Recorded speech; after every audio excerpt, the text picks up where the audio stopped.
This is the Northern Ireland Assembly Plenary. Programme signed. This is the Northern Ireland Assembly Plenary. Programme signed. This is the Northern Ireland Assembly Plenary. Programme signed. This is the Northern Ireland Assembly Plenary. Programme signed. This is the Northern Ireland Assembly Plenary. Programme signed. This is the Northern Ireland Assembly Plenary. Programme signed. This is the Northern Ireland Assembly Plenary. Programme signed. This is the Northern Ireland Assembly Plenary. Programme signed. This is the Northern Ireland Assembly Plenary. Programme signed. This is the Northern Ireland Assembly Plenary. Programme signed. This is the Northern Ireland Assembly Plenary. Programme signed. This is the Northern Ireland Assembly Plenary. Programme signed.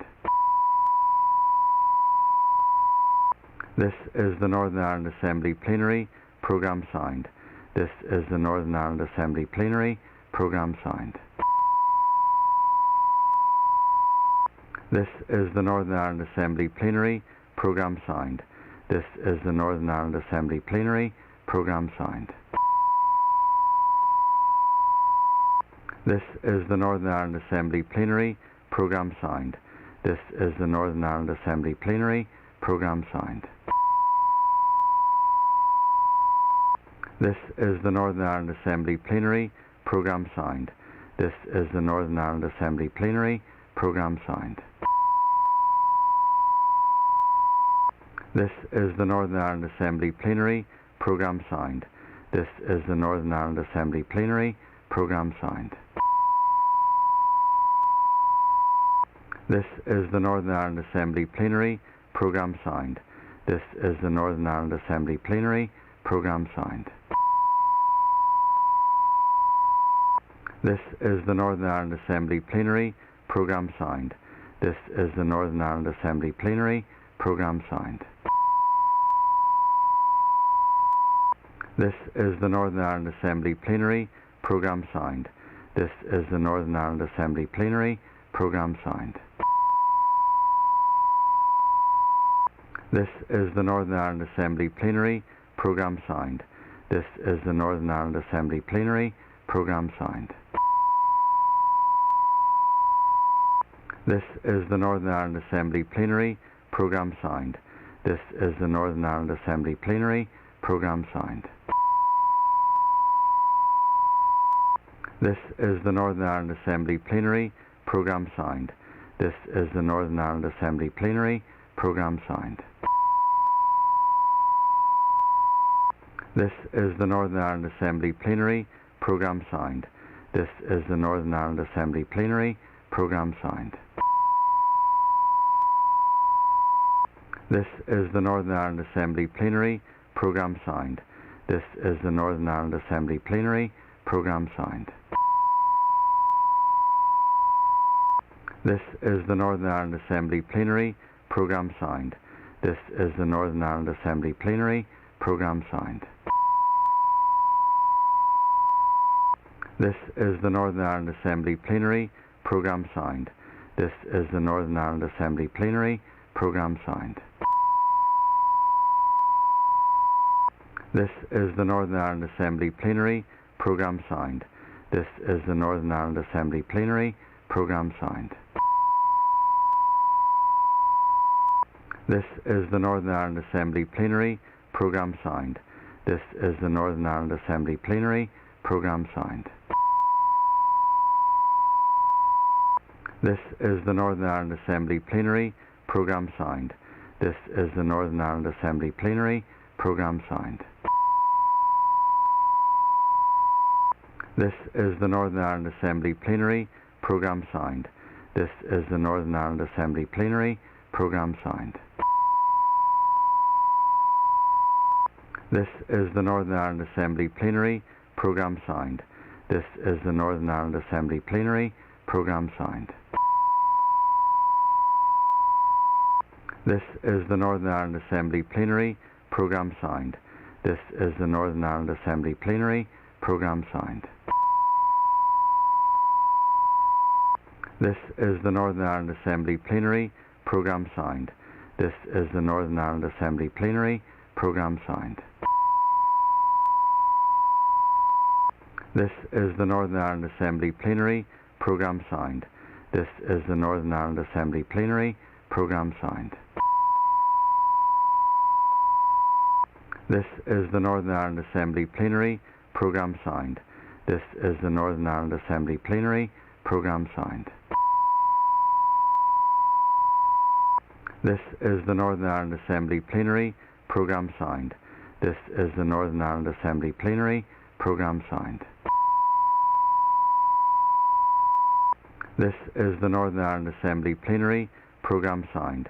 This is the Northern Ireland Assembly Plenary Programme signed. This is the Northern Ireland Assembly Plenary Programme signed. This is the Northern Ireland Assembly Plenary Programme signed. This is the Northern Ireland Assembly Plenary Programme signed. This is the Northern Ireland Assembly Plenary Programme signed. This is the Northern Ireland Assembly Plenary Programme signed. This is the Northern Ireland Assembly Plenary Programme signed. This is the Northern Ireland Assembly Plenary Programme signed. This is the Northern Ireland Assembly Plenary Programme signed. This is the Northern Ireland Assembly Plenary Programme signed. This is the Northern Ireland Assembly Plenary Programme signed. This is the Northern Ireland Assembly Plenary Programme signed. This is the Northern Ireland Assembly Plenary Programme signed. This is the Northern Ireland Assembly Plenary Programme signed. This is the Northern Ireland Assembly Plenary Programme signed. This is the Northern Ireland Assembly Plenary Programme signed. This is the Northern Ireland Assembly Plenary Programme signed. This is the Northern Ireland Assembly Plenary Programme signed. This is the Northern Ireland Assembly Plenary Programme signed. This is the Northern Ireland Assembly Plenary Programme signed. This is the Northern Ireland Assembly Plenary Programme signed. This is the Northern Ireland Assembly Plenary Programme signed. This is the Northern Ireland Assembly Plenary Programme signed. This is the Northern Ireland Assembly Plenary Programme signed. This is the Northern Ireland Assembly Plenary Programme signed. This is the Northern Ireland Assembly Plenary Programme signed. This is the Northern Ireland Assembly Plenary Programme signed. This is the Northern Ireland Assembly Plenary Programme signed. This is the Northern Ireland Assembly Plenary Programme signed. This is the Northern Ireland Assembly Plenary Programme signed. This is the Northern Ireland Assembly Plenary Programme signed. This is the Northern Ireland Assembly Plenary Programme signed. This is the Northern Ireland Assembly Plenary Programme signed. This is the Northern Ireland Assembly Plenary Programme signed. This is the Northern Ireland Assembly Plenary Programme signed. This is the Northern Ireland Assembly Plenary Programme signed. This is the Northern Ireland Assembly Plenary Programme signed. This is the Northern Ireland Assembly Plenary Programme signed. This is the Northern Ireland Assembly Plenary Programme signed. This is the Northern Ireland Assembly Plenary Programme signed. This is the Northern Ireland Assembly Plenary Programme signed. This is the Northern Ireland Assembly Plenary Programme signed. This is the Northern Ireland Assembly Plenary Programme signed. This is the Northern Ireland Assembly Plenary Programme signed. This is the Northern Ireland Assembly Plenary.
Members, before we begin, I do remind members that for procedural reasons, the Minister of Agriculture, Environment and Rural Affairs will not be in a position to move the motion on the single-use carrier bag charge amendment regulations later today. There will therefore be no debate on that item. The first item of business is the consideration of business not concluded on Monday the 17th of January. And we now return to the consideration stage of Integrated Education Bill.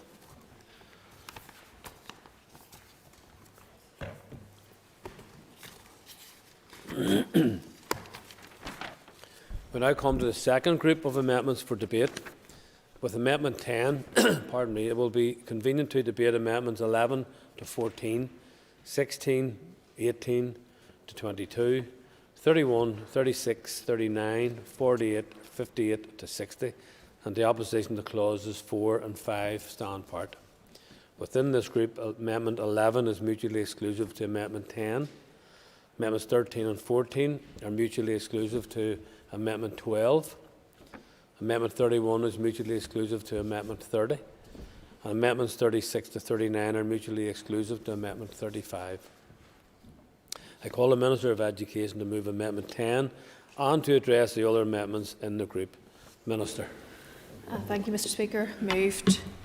We now begin our Group 2 debate on advice, guidance and support, with amendments covering the substance of Clause 3, the advisory body to be consulted with by the Department of Education, and the very significant substance of Clauses 4 and 5, which relate to the promotion or support of integrated education and what that means. We will decide on some amendments to Clauses 8 and 10, although not the substance of these provisions, and will decide about departmental guidance in Clause 11. In terms of these clauses as introduced, whilst to elaborate on the issues at the relevant amendment, suffice to say that as introduced, Clause 3 will bring the Department of Education to a standstill while it consults with an integrated body representative on every function. Clauses 4 and 5 will, as introduced, not achieve the intended promotion of integrated education onto a level playing field, but will decimate the education budget for as long as the legislation applies. These clauses will not give any oversubscribed integrated school a say in whether meeting demand is managed before them or how quality education will be provided in these circumstances. These clauses bring a very high risk of tipping existing schools in every other sector into unsustainability, and these clauses will leave the Department of Education in the courts rather than focusing on delivering for children. I shall return to the issues around these clauses as introduced, but they are significant, and we have a better alternative at each point in the amendments which I have tabled. Turning to the advisory body, the amendments OLC has drafted to Clause 3 reflect that the Department may consult a relevant body in relation to integrated education only. This is Amendment 10. And you may recall that this clause, as introduced, would require the Department to consult such a body in exercising any function, a burdensome, inappropriate and unwieldy requirement. OLC has, at Amendment 12, also tied the definition of who this body might be to the existing wording of Article 64 of the 1989 Order, which provides the power under which the Department of Education funds NICE. The bill sponsor stated at second stage debate that she expects the Department to continue to engage NICE, and at the same time acknowledged that my Department do this anyway, and therefore I'll return to the words of Mr O'Dowd when he said, why is this bill necessary? Both acknowledge that this is done anyway, and I really don't see this as a necessary clause. NICE is involved at all stages of the planning for education provision and are formally represented at every level. They sit on the area planning local groups, which operate at a grassroots level in exploring the needs of local communities. They sit on the area planning working group, which is at an operational level and actively works to populate the action plans for making changes to provision across all local government districts. They also sit on the area planning steering group at chief executive level, representing their sector on strategic planning issues. And again, I do appreciate that the bill sponsor has tabled an amendment, number 11, seeking to ensure that any consultation requirement only relates to integrated education. So while I see this clause as unnecessary, I can only reiterate that I consider the OLC drafted amendment is the best guarantee this Assembly has of absolute legal accuracy. The two OLC drafted amendments 10 and 12 taken together, provide a coherent and clear provision that is consistent and workable alongside existing legislation. And turning to the promotion of integrated education. As part of this group, we are starting to address the clauses 4 and 5 relating to the Department of Education promoting integrated education and what that means. At Amendments 14, 16, 18 and 19, the bill sponsor has tabled amendments to change references to the word promote to become the word support. And yet she doesn't significantly change the associated definition of integrated education. In effect, this amendment on the part of the bill sponsor is meaningless in law and amounts to nothing more than a cosmetic exercise in semantics. However, as Minister of Education, it's my duty to alert this House to the significant implications of this section of the draft bill. As members of this House, you must not be mistaken in terms of the impacts of clauses 4 and 5, which even with this amendment are far-reaching in nature. Taken together, the implications of clauses 4 and 5 are too significant on every other sector within our education system, and the repercussions will be too significant on the public purse. If, for example, we were to meet unfettered demand, taking a cost of around £4,500 per pupil in a post-primary school, and to take a school with even 20 additional children due to meeting unfettered choice, this could result over 7-year cohorts in a £650,000 gain to one school, but could also result in a £650,000 loss to another. Regardless of sector, that is a significant loss and could result in staff redundancies, reduction in provision and quality of education in the affected school, which would in turn have a knock-on effect to the children in that school through absolutely no fault of their own. And I do not believe this to be fair. You can imagine the knock-on effects of meeting unfettered demand in a school previously referenced by the bill sponsor of over 200 additional children per year. And I would argue that in that scenario it would also be disadvantageous to that school in sourcing teaching and non-teaching staff in the short period between children being allocated places at the end of May and taking them in September. And let's be practical. Where would those children be then placed? Thank the Minister for giving way briefly. Would the Minister accept that the extent of the oversubscription in some of the schools referenced, particularly Lagan College has been referenced, I think it's the most oversubscribed school in Northern Ireland or one of them, is an indication that assessing, identifying and aiming to meet demand or area planning for parental and pupil preference for integrated education is not working? And of course there are processes in train in order to be able to do that, and certainly as we look through this this bill, particularly with 5A, we would be looking to ascertain that demand. And these clauses are not set within the context of any existing legislative provision and have the potential to undermine and interfere with the important principle of parental preference. Parents have a legitimate expectation to express preferences in respect of the education of their children. But I would remind members that currently, and even despite the upset caused by the cancellation of last year's tests, around 99% of children were placed in a school of their preference at both primary and post-primary level.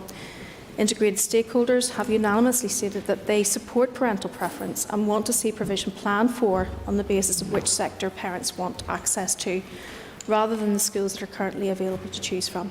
And this is what the overall intention of these clauses seeks to lead to. In order to protect equity and with a focus on delivering parental preference as outlined by the aforementioned stakeholders, OLC has drafted an amendment which provides for that to be ascertained to inform the strategic planning of education provision without creating any hierarchy or presumption around any sector over another.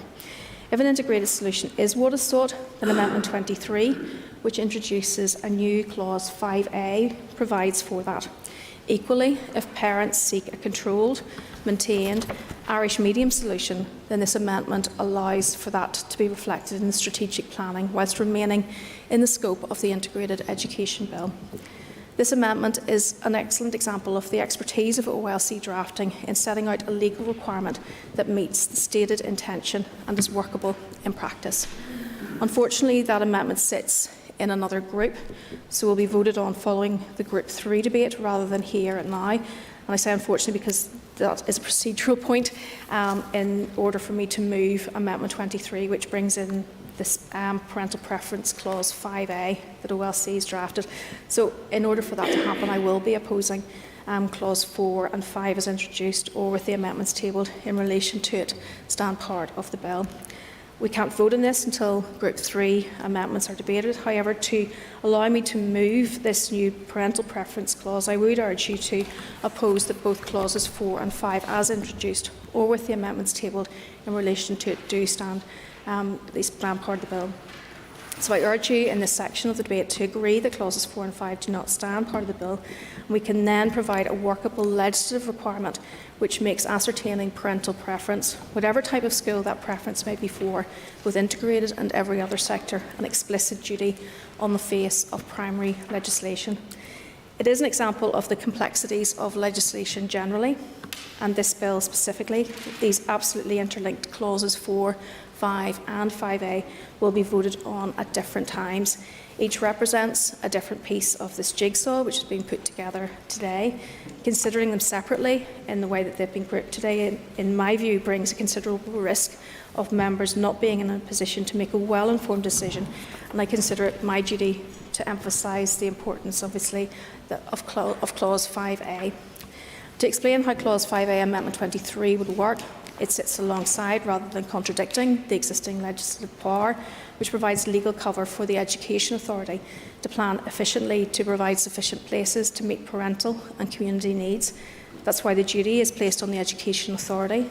That duty would explicitly require the Education Authority to ascertain parental preference. That duty, staying within scope of the Integrated Education Bill, would enable the Education Authority to ascertain if that preference is for integrated education, whether in a controlled or grant-maintained integrated school or not, therefore in a controlled, maintained Irish medium school. OLC drafting has ensured that this provision in relation to parental preference works within the bill and with other legislation such as Articles 5 and 6 of the 1986 order, which ensure efficient and sufficient places are available, such as Article 14 of that order, which provides for proposals to be made to meet demand, such as Article 44 of that order, which provides for children to be educated in accordance with wishes of their parents, such as Article 9 of the 1997 order, which provides for parents to express a preference about the school they wish their child to attend. To do anything other than ensure the bill we are debating here today complements the wider educational legislative landscape would be folly. We simply cannot arrive at a situation where legal inconsistencies exist, and as legislators, we have a responsibility to prevent such a scenario arising. Amendments 16, 18, 19, 20, 21 and 22 relate to clauses 4 and 5, and I welcome that they do seek to achieve in terms of managing pressure on the education budget and the education system as a whole. I have already stated that changing the word promote to the word support throughout the bill, including amendments 31, 36, 39 and 48, does not make a material effect as it is tied to the definition in clause 5. Whilst aiming to meet demand is certainly an improvement on an unfettered requirement to meet it, this amendment still falls short and still sits within requirements to provide sufficient places in integrated schools. Measures future demand ignore the religious demographics of an area or existing places in integrated schools. You'll no doubt recall that the bill sponsor referred to parents being refused places at integrated schools and that integrated schools have fewer available places than other sectors. So let me clarify that point with actual facts. Looking at available places as a proportion of approved enrolments, integrated schools are very similar to other sectors, with around 20% of available places compared to their approved enrolment. And while this will vary at an individual school level, this is no different to other individual schools across all sectors that are oversubscribed. Schools do not refuse children. They admit children up to their approved admission and enrolment number in line with their legal duty, and where this is exceeded, schools can come to my department for a variation if they wish. For the integrated sector, and in line with the duty on my department, this will be granted if there are no other available places in an integrated school within a reasonable travelling distance. By and large, almost all requests for TVs in the integrated and indeed in the Irish medium sector are granted. And I have already stated the overwhelming proportion of children that are placed according to parental preference. That's almost 99%. I mentioned earlier the currency of the consultation on this bill, and as perhaps had the bill sponsor refreshed her consultation, she might then have been aware of the collaborative structures that now exist in planning and the working relationships that have been built over the last 5 years to ensure better planning to meet community needs. And NICE has been involved in all aspects of this. Work has commenced on designing an exploratory plan which will take account of community need. Again, had the sponsor engaged, she would be fully aware of this and perhaps wouldn't need to put such clauses around parental preference and demand, as work is already in train to explore this at a strategic level. And of course, all those involved in strategic planning, as well as many others, including school leaders, other departments and the universities, are taking part in the Innovation Lab in a matter of weeks to design this exploratory plan, which will accompany the operational plan under the next strategic area plan, which is on the cusp of being launched for consultation. The founders of integrated education fought hard to secure the rights of parents to instigate change in the education system, and these rights are enshrined in the existing education orders. And just as a caution to members on clauses 4 and 5 as introduced and as amended by the bill sponsor and committee chair, this could see that right diluted somewhat given the proposed departmental strategic input. And so the OLC drafted clause 5A seeks to retain that right for parents in the sector and leave the power to bring proposals for change with them. While some in the sector see this as a disadvantage, others see it as an advantage which they cherish and wish to safeguard. Nonetheless, if members have meant what they said about supporting parental preference, then this point in the debate represents a time for them to stand up and to be counted and vote against clauses 4 and 5 and the associated amendments, and albeit after the Group 3 debate. They then need to vote to support a new clause which will enable the Education Authority to ascertain parental preference. Area planning has been a real challenge, but it's becoming easier because all those involved have worked collaboratively to learn from their experiences and have reviewed and reshaped the practices and processes which have led to the development of the new strategic area plan. And I'm pleased to say that the consultation on the new strategic area plan provides an opportunity for everyone to have a say in the planning of education for the next 5 years. Turning then to guidance at clause 11 and the amendments included in Group 2, I must express concern about what purpose Amendment 59, tabled by the Chair of the Education Committee, would actually serve. The Department of Education can lay guidance before the Assembly, but to what purpose? Guidance in relation to the final form of the Integrated Education Bill will be mainly for arm's-length bodies and schools. Amendment 60 makes more sense in that regard than the bill as introduced. This would mean proper, substantial guidance, for example in the form of a letter or circular to schools, will be published on the Department's website.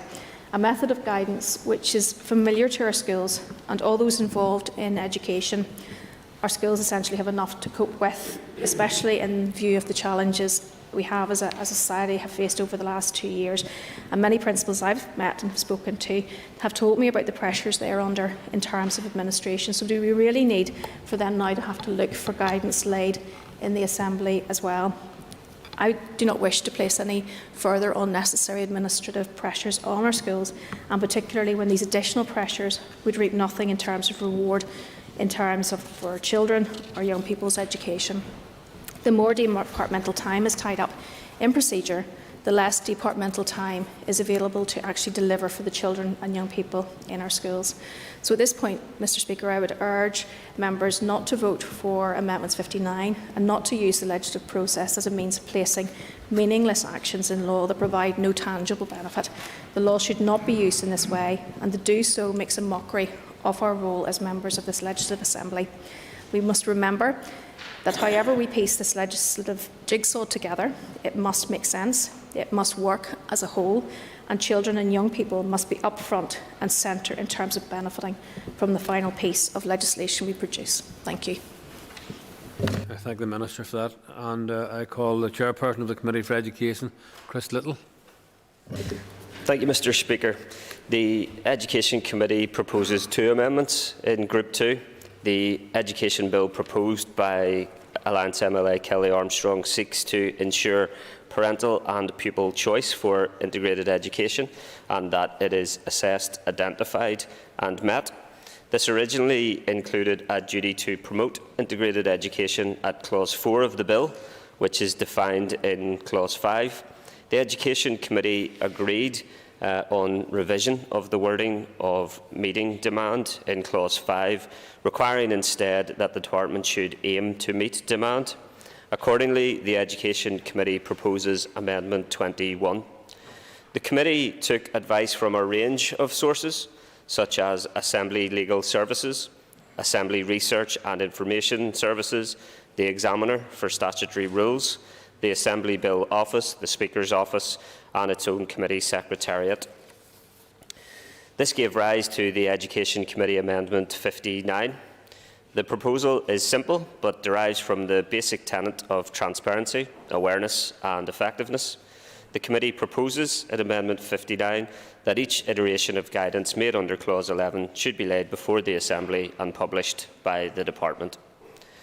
Speaking in my capacity as Alliance Education spokesperson, I wish to express my disappointment that other parties weren't willing to support a legislative duty on the Department of Education to promote integrated education, but I acknowledge and recognise that a lot of work has been done with the bill proposer and indeed on a cross-party basis to resolve that matter.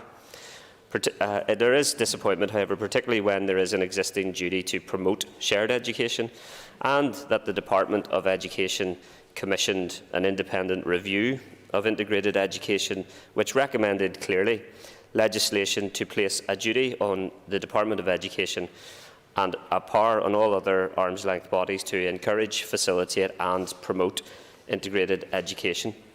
I must say, Mr Speaker, and I regret that Peter Weir MLA isn't in the chamber today, because his contribution yesterday was really quite concerning in relation to that Department of Education commissioned independent review of integrated education, when he, I believe, referred to it as not truly independent.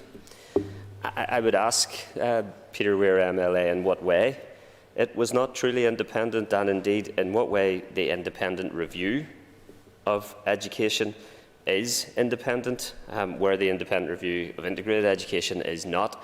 I think it's profoundly unhelpful for a former education minister to refer to a review of that nature that has made substantive recommendations that have now, many of which have now been forwarded for consideration by the independent review of education, to make that assertion that it was not truly independent, and I think it would be helpful for those comments to be clarified. It is for other parties to make the case as to why promotion of integrated education in Northern Ireland does not merit legislative provision. And as I say, though I do acknowledge the extensive work that has gone on a cross-party basis to try and overcome that particular challenge, yeah, happy to give way. Thank you. I appreciate that. I have been following the proceedings. I appreciate the member made reference to the fact I wasn't physically in the chamber, obviously with the restrictions on numbers. I heard the member make reference to myself in relation to the report in relation to integrated education, which took place in 2016. I think, look, while there was many worthwhile things came out of it, we should bear in mind that it was published and written by two people, one of which, in terms of the authorship of it, was the president of NICE. Now, that, to my mind, would suggest that in terms of the pure independence of that, as opposed to someone making a strong argument for a particular sector, you've got to query just how utterly independent that particularly is in that regard. Now, there are many worthy things that were produced by that report, but it is not the same basis as somebody looking simply objectively from outside at that. And I think that has got to be borne in mind as a certain level of caveat to that, and it became a certain level of wish list, as well as some of the issues which I think would genuinely be ones that everyone could embrace. I thank the member for his intervention. I'm not sure how helpful it was, and I don't think I'm going to dwell on this, and it may be something that we return to. The member acknowledged there were two co-chairs of the independent review, one of which has extensive experience in integrated education, and another extremely capable professor, I believe, from Queen's University, Belfast. The independent review of education contains similarly experienced and skilled people, also who have experience in particular sectors with particular interests.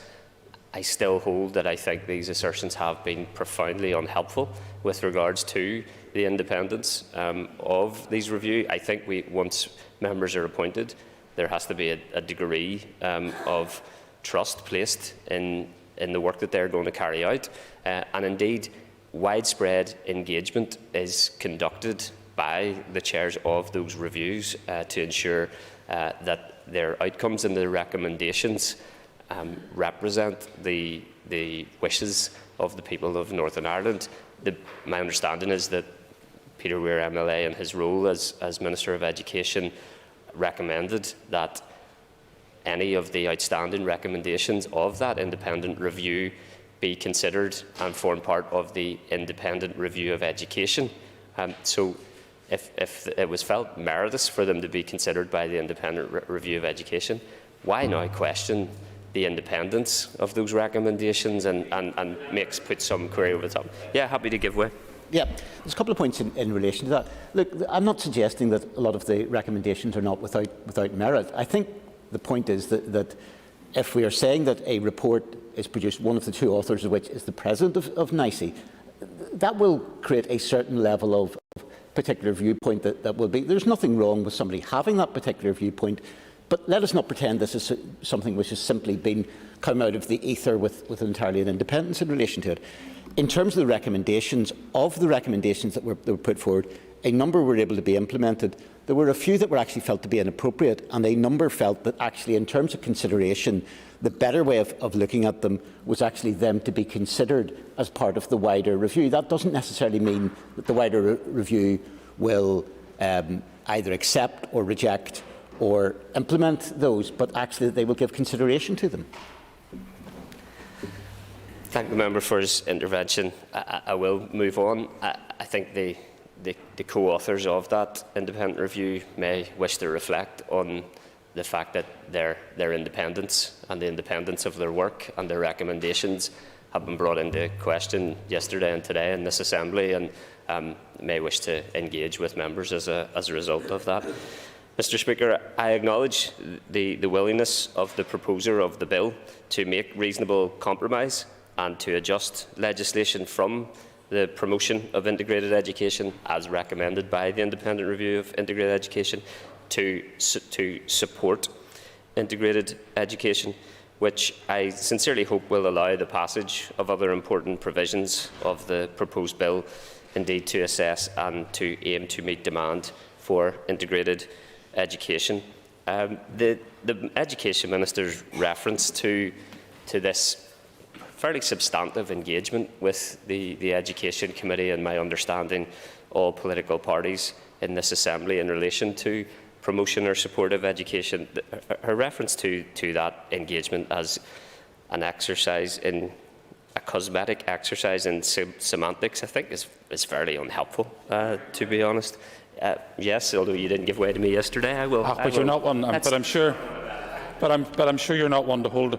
I'm sure you're not one to hold a grudge. You, in your contribution, just used the words promotion and support as interchangeable. Does that not cut to the heart of the fact that this is cosmetic tinkering around the edges? No, I didn't use them interchangeably. I made reference to the fact that a lot of work had gone into making the change from promote to support. And indeed, as the Minister has referenced, whatever term is used, it has some degree of linkage to other clauses of the bill, which have also been amended as a result of extensive engagement as well. So my point is, and I won't dwell on it again, I think the phrasing using to describe that engagement as a cosmetic exercise is unhelpful, but we can move on. We can move on from that. I would say, however, as well, the consistent tactic and attempt to paint a picture of non-engagement on the part of Kelly Armstrong is really rather underhand. And I'm sure Kelly, as she has done quite calmly and politely throughout the course of this bill, will be quite content to rebut what were really quite constructive and extensive efforts to engage with parties in relation to some of the areas of the bill that members had concern in relation to. Mr. Speaker, the Education Minister also made reference to similarities in relation to aiming to meet the demand for parental and pupil preference for integrated education vis-à-vis other types of provision as well. However, the Assembly Research Services helpfully compiled some of the data for us, and indeed has found that a greater proportion of integrated primary schools, 17.8%, were oversubscribed in comparison to non-integrated primaries at 11.5%. There's also a slightly higher proportion of integrated post-primaries, 25% oversubscribed compared to non-integrated post-primaries at 23%.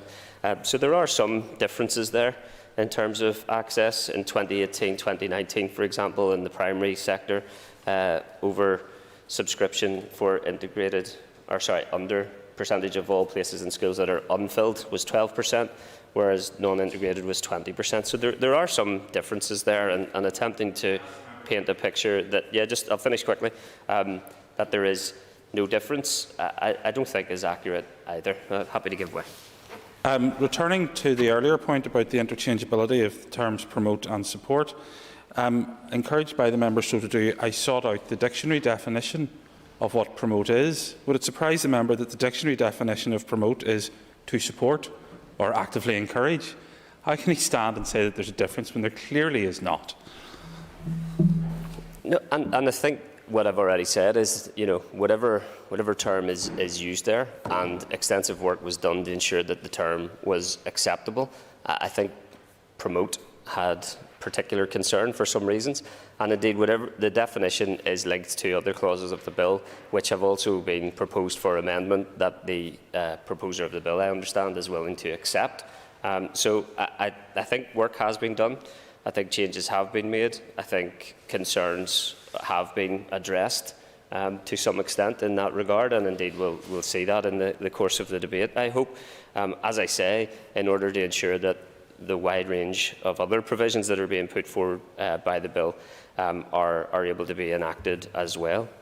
A couple of other points, Mr. Speaker. The Education Minister also attempted to make the case that area planning is all equal, all same as well, and obviously the Area Planning Working Group and Area Planning Steering Group conduct extensive engagement in relation to ensure that the parental and pupil preference for education in Northern Ireland is met. But reference was made to the Northern Ireland Council for Integrated Education on the level of Education Authority and CCMS. They're not the same.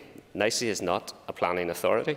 EA and CCMS are, and I think the motive of this bill is indeed to ensure that there is a fair approach to identifying, assessing and aiming to meet demand for integrated education, and to ensure that those instances where there is significant oversubscription in particular areas and a lack of parental and pupil choice, that they are met without any reference to any other sector that has been attempted to be made.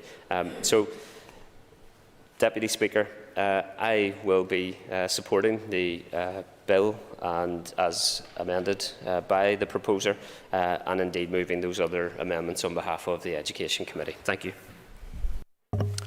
I call Nicola Brogan. Can I first of all welcome the opportunity to participate in this debate on the Integrated Education Bill. As an Education Committee member, I've spent many hours poring over the details of the bill alongside my other committee colleagues, so it's great to get to this stage of the bill. Can I also take this opportunity to thank the bill sponsor, Kelly Armstrong, for the work she's done in bringing the bill to the Assembly, and to her entire team, including Fiona, for the constructive work that we've been able to carry out together. And I would also like to thank my fellow committee members for the work we've undertaken as a group while scrutinising the bill, and to thank committee staff, including the clerk and her team, for the long hours and hard work they have put in helping us to scrutinise the bill throughout the committee stages. From the outset of this process, it was important to acknowledge the role and contribution of all sectors who deliver education here. It was also important that in progressing this bill, we didn't undermine or disadvantage other sectors while bringing about much needed support and assistance for the integrated sector. I want to thank again the bill sponsor for being attentive to the concerns of a wide range of groups and organisations within the education system here, and for listening to those concerns and bringing forward amendments that ensure that no one sector will be unfairly promoted over another. The amendments brought forward by the bill sponsor in this group will ensure that the challenges facing the integrated sector will be acknowledged, and that the necessary and much needed support will be put in place to help meet the demand for integrated school places. So I'll be supporting the amendments brought forward by the bill sponsor in this group, which includes removing the word promote in clauses 4 and 5 and replacing it with support. This change, alongside the amendments number 20 and 21, will ensure that the needs of the integrated sector are being met without putting other sectors within the education system at a disadvantage. Throughout the committee stage of the bill, we had quite a significant period of engagement on the bill. It was through that process that we realised the complexity of this legislation. It was a very useful exercise, and I want to voice my support for the committee amendments in this group. Throughout this process, we have listened to a range of concerns and worked hard with others to address them. We have a shared obligation to give all of our children the best start in life, and as a party, we remain committed to supporting all sectors in their work to provide equality of opportunity, mutual understanding and respect, as well as tackling underachievement. I call Robin Newton. Thank you, Mr Deputy Speaker. In Group 2 amendments, I rise to support the amendments 10 and 12 by the Minister, Amendment 58 in the name of Mr Jim Allister, and indeed stand in opposition to Clause 4 and Clause 5 as detailed by the Minister. In terms of those, Mr Speaker, Mr Deputy Speaker, the Amendment 10, which is Clause 3, page 2, line 9, leave out from its to must in line 10 and insert any functions related to integrated education the Department of Education may. And indeed then in Amendment 12, Clause 3, page 2, line 10, leave out from any to the end of line 13 and insert anybody appearing to the Department of Education to have as an objective the encouragement to promote the promotion of integrated education, or other body the Department of Education considers appropriate. In terms of the amendment by Mr Allister, number 58, 54, Amendment 58, which is Clause 11, page 6, line 2, and leave out paragraph B. Mr Deputy Speaker, there was, and this word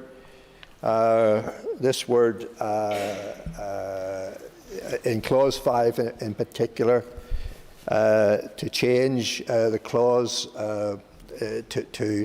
to try in many ways to get those of us who had difficulty to change the word to support. And as Mr Stalford has pointed out, the dictionary definition and the change of word does absolutely nothing to change the meaning of Clause 4. The clause elevates integrated education above all other sectors of education in Northern Ireland, and the word support does not mitigate this problem in any way. It will still mean that in terms of policy setting and funding to meet demand of the other sectors will be a poor second. For the Department to invest in the promotion of integrated education, as required by the bill, it is likely that it will be at the expense of other sectors. Ms Armstrong's amendment from promote to support does not in any way mitigate in changing or promoting to supporting. It places a legal duty still to uplift in both policy and financial maintenance integrated education above all other sectors. And this will be to the detriment of the other sectors, and it's therefore clearly inequitable. I was struck yesterday when Mr. Allister asked the question of the bill proposer, Mrs Armstrong, is there any other sector that will enjoy such privilege as this bill will provide to integrated education? The bill proposer shrugged her shoulders, indicating, I think, either I don't know, or maybe even I don't care. Only the bill proposer can tell us what the shrug of his shoulders in response to that question actually is, what it means. I will give way. Grateful to my colleague for giving way. This morning we all would have heard the announcement from the Department about the scale of empty desks and the threat being posed to so many smaller schools, particularly in rural constituencies. In that context, does my colleague agree with me that the financial burdens being placed upon the Department by the provisions of this bill at this time, without the full review of education being carried out, would be very, very foolish indeed of a route to go down? I think the member actually comes at an argument that was placed yesterday and builds on that argument that was placed yesterday, that this bill will place additional burdens, financial burdens. And we know, Mr Deputy Speaker, that the education budget within 3 years is going to be at a shortfall of about 300 million. We know that already. And the proper process was to allow the independent review to do its work and then to comment on, and if Mrs Armstrong wasn't satisfied with that, to comment on that review. But it is not, and I want to pay tribute to the Minister of what she has done today in terms of seeking the advice from OLC, the professional advice from OLC. And I understand she had some difficulty in getting that support through the executive. And I welcome the fact that the executive actually recognised, by agreeing to OLC doing their work, that there were problems with this bill and they needed to be put right, or as best possible put right. Because I do not believe that even with the amendments that the Minister has brought forward, professionally brought forward, that indeed we will end up having a good bill. This is a bad bill. It will be made slightly better by the OLC advice and support, but it will not be a good bill. In terms of clause 5, then, I will give way. Mr Deputy Speaker, could I ask if the member could clarify why this is a bad bill? Just for clarity's sake, given the fact that our Bills Office provided the amendments and the legal advice for me on this.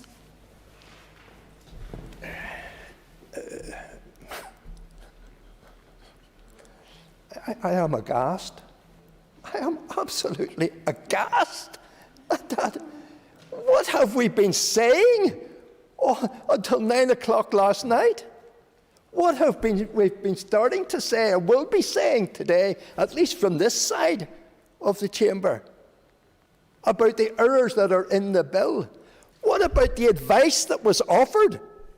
People who came to give evidence, their dissatisfaction with the bill, the approach. Well, we'll go on and we talk about those then. If you're shaking your head, you're not sure about that, we'll talk about those. Yeah.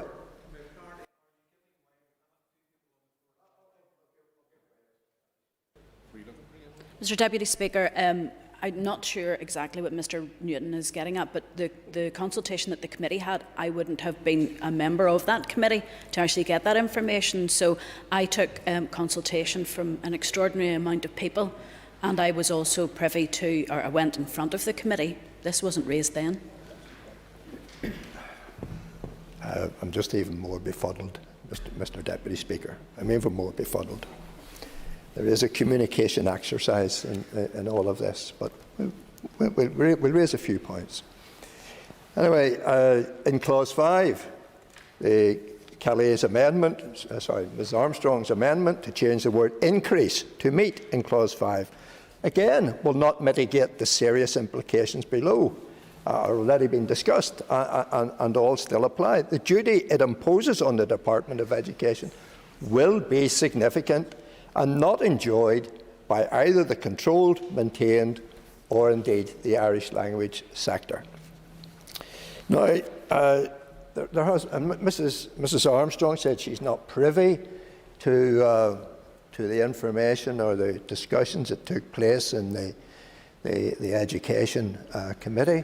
I do assume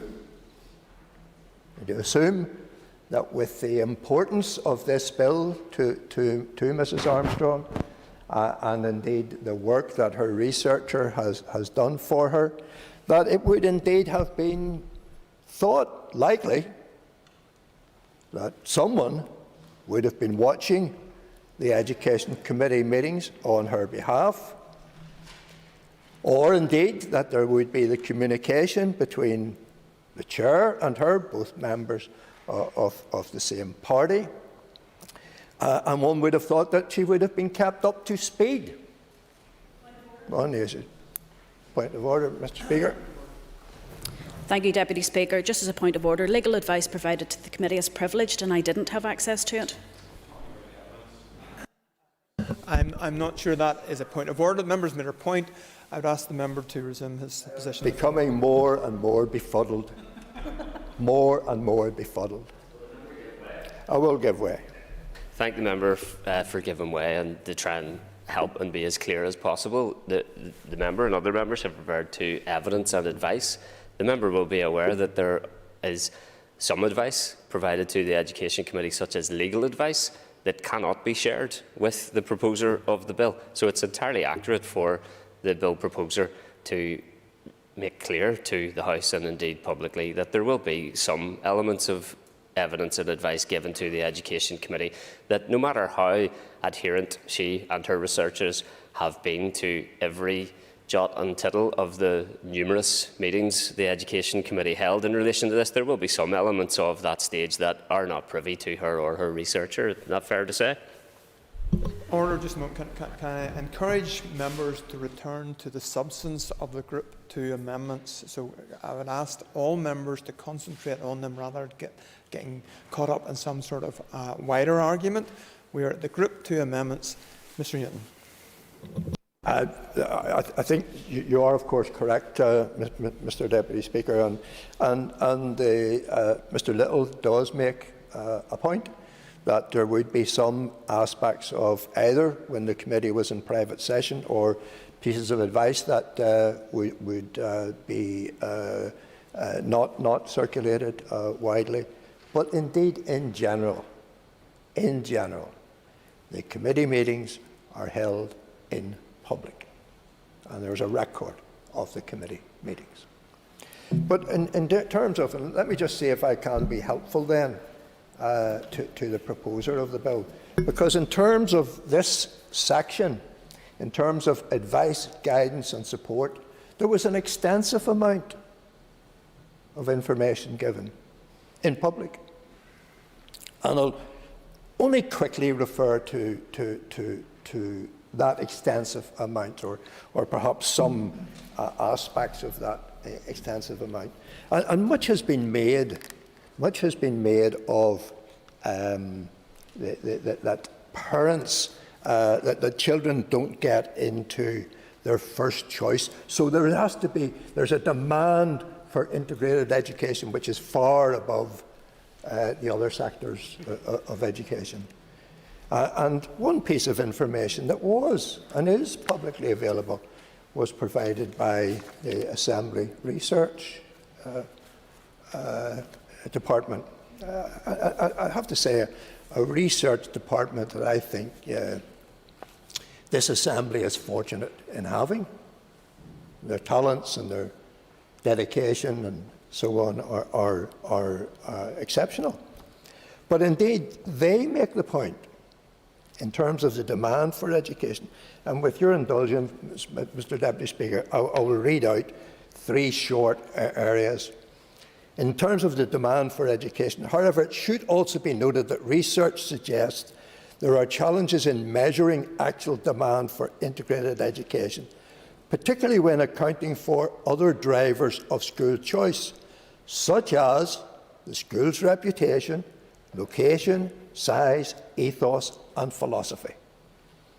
Other literature suggests that despite the high levels of support for integrated education reported in opinion polls, that many parents and communities value particular school sectors. Let me finish this point and then I will give way to the member, and it may actually add something to what he's already going to say. And then in another paragraph, for talking about Year 1 last year, for the Year 1 process, DE, Department of Education, has informed that 96.58% of children who applied to an integrated primary school at first preference got into that school in 2021. Across all schools, the figure was 98.25. Therefore, the success of first preference applications for integrated primaries and post-primaries in 2021 was fairly comparable with that of all other schools. I will give way to the member. Thank you for giving way. And the consequence of the clause, the clauses that were under discussion here, whereby every request for an integrated place must be met. Every single request must be facilitated in terms of the content of this bill. The consequence of that will be that good primary schools and good secondary schools outside of the integrated sector will be forced to close. That is the direct consequence of this measure. I thank the member for his intervention and again the points that he has made. Now, I suppose in terms of this word around where we are in promoting, and again another piece of information that is readily available to those who want to look for it was evidence given by the Department for Education to the committee.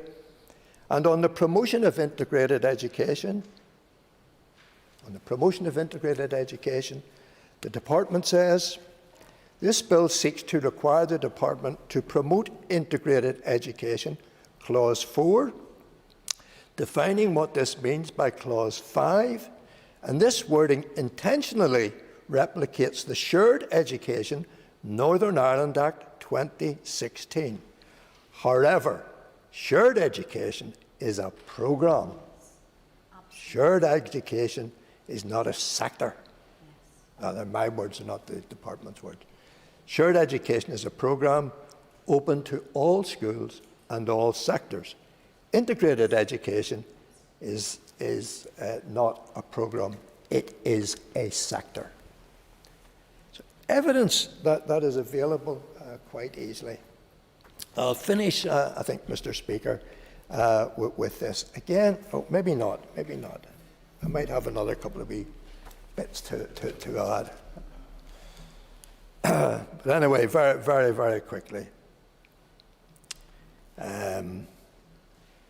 Access to meet demand in the Education Authority response to the Integrated Education Bill, Private Members Bill. Education Authority response to the Private Members Bill. The EA is the employing authority for all controlled integrated schools, which represent an increasing percentage of all integrated schools. At September 2021, 30 of the 68 integrated schools in Northern Ireland are controlled integrated schools. It is also important to note that all controlled schools welcome pupils from a diverse range of backgrounds and seek to provide an ethos which is inclusive and respectful to all within the community. And if this bill goes through, and it goes through in the form that it is, then those controlled schools, 44% of the schools that are in the sector are integrated, employing integrated policies and so on, who will be disadvantaged. Information that is readily available to the bill sponsor. Mr. Speaker, the Controlled Schools Support Council,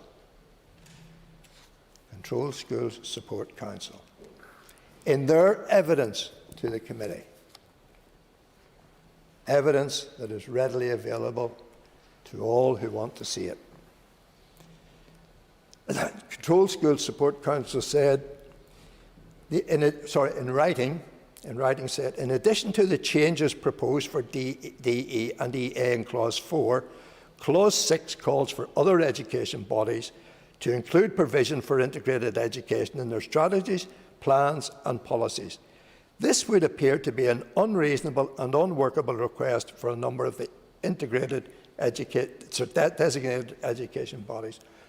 Once again, the Controlled Schools Support Council, despite representing 49% of schools in Northern Ireland, is not listed here amongst a list of other educational bodies. Folk with a point to make. And I'll finish with this one, Mr. Speaker, I think. It's from the Church of Ireland representatives. And it is no, I won't, I'll hold that for a later time, Mr. Speaker. The point that being made, Mr. Speaker, is that in these two clauses that we are particularly concerned with at the moment, in this attempt to promote the one sector above the other sectors, we are going to do the opposite, the complete opposite of what we as an assembly should be doing. We want all our children to be educated together. We want all our children to be treated fairly. We want the division of the education budget amongst our schools to be equitable regarding which sector that they are in. We want that to happen. The steps that we're taking today will in fact take us in an opposite direction to that. And I fail to see, with all the concerns being presented, why this bill continues to go forward with so little opposition as it has. I'm actually finished now, Mr. Speaker. Thank you. I call Daniel McCrossan. Thank you, Mr. Deputy Speaker. And again, I'm happy to rise to further debate this bill coming through the House and to discuss the various amendments to Group 2. I'll start by outlining some of the points that we have raised. Clause 3, for instance, as originally stated, requires the Department to consult with a recognised body about any function it exercises towards any other body, which includes within its objectives the provision of support and advice to the Department of Education in relation to integrated education. And without a doubt, such advice is necessary and will be helpful, so I am content to move in the general direction that this clause leads. However, we may need to establish some boundaries here, and my proposed amendment, again a probing amendment, and has been discussed with the proposer in more recent days. We all know that preschool provision includes nursery and also playgroup provision, while nursery schools and nursery units fall clearly under the remit of the Department of Education. Playgroups operate through social services, which comes under the Department of Health, not Education.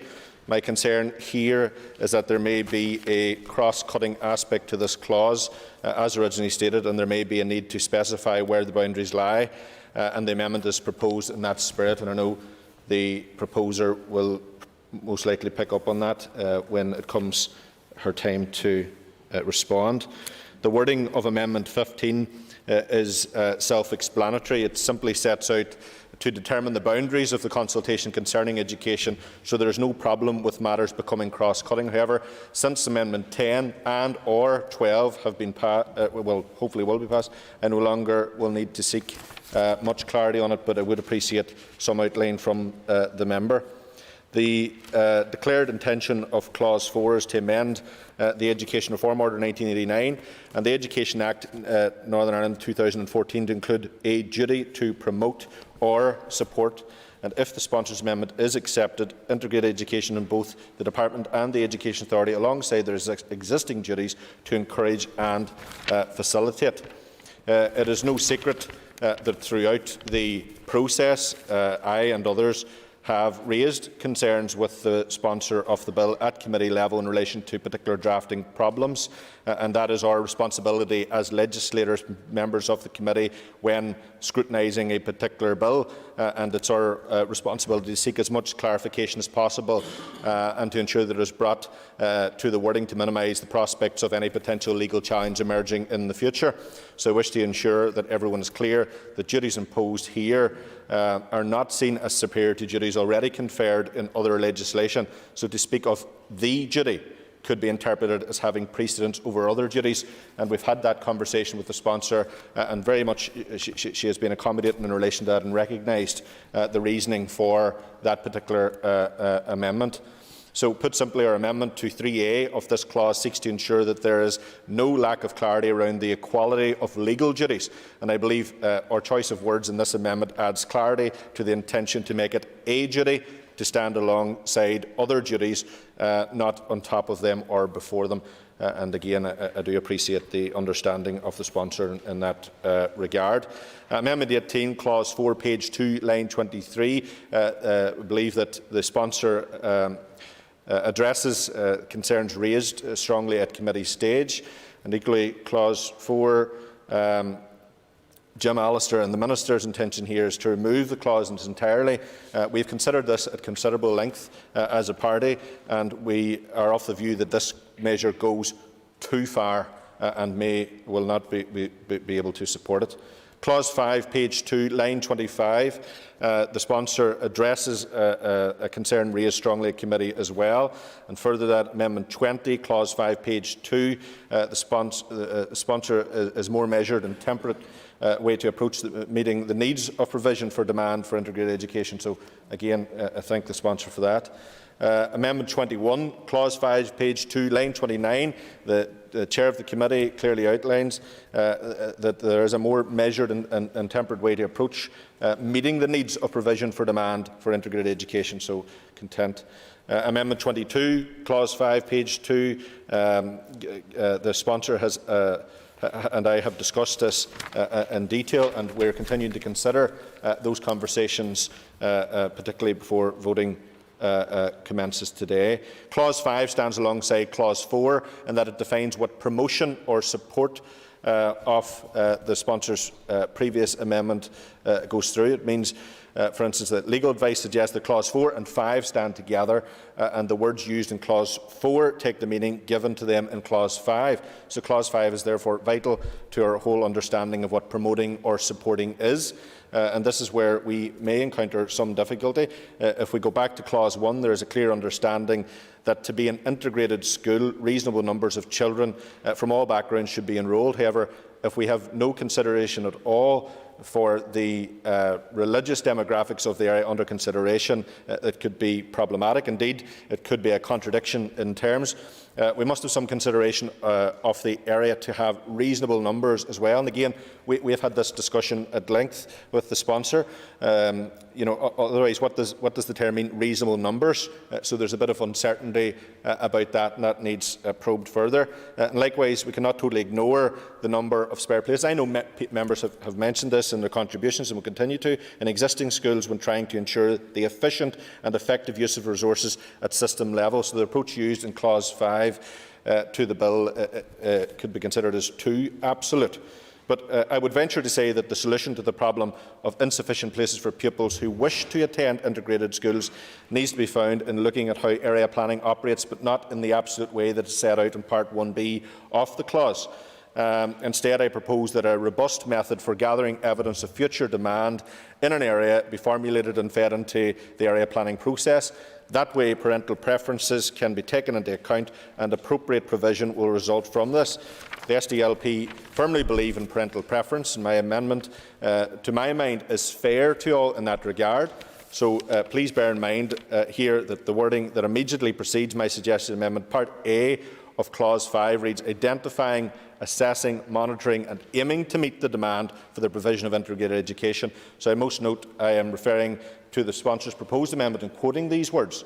I think contained within this, all of this is a strong commitment to integrated education and the key to addressing the problem of insufficient places in some areas. Again, we've continued to engage widely on this. We are doing so throughout this process. I've outlined some of the concerns that we have. We have expressed those to the sponsor.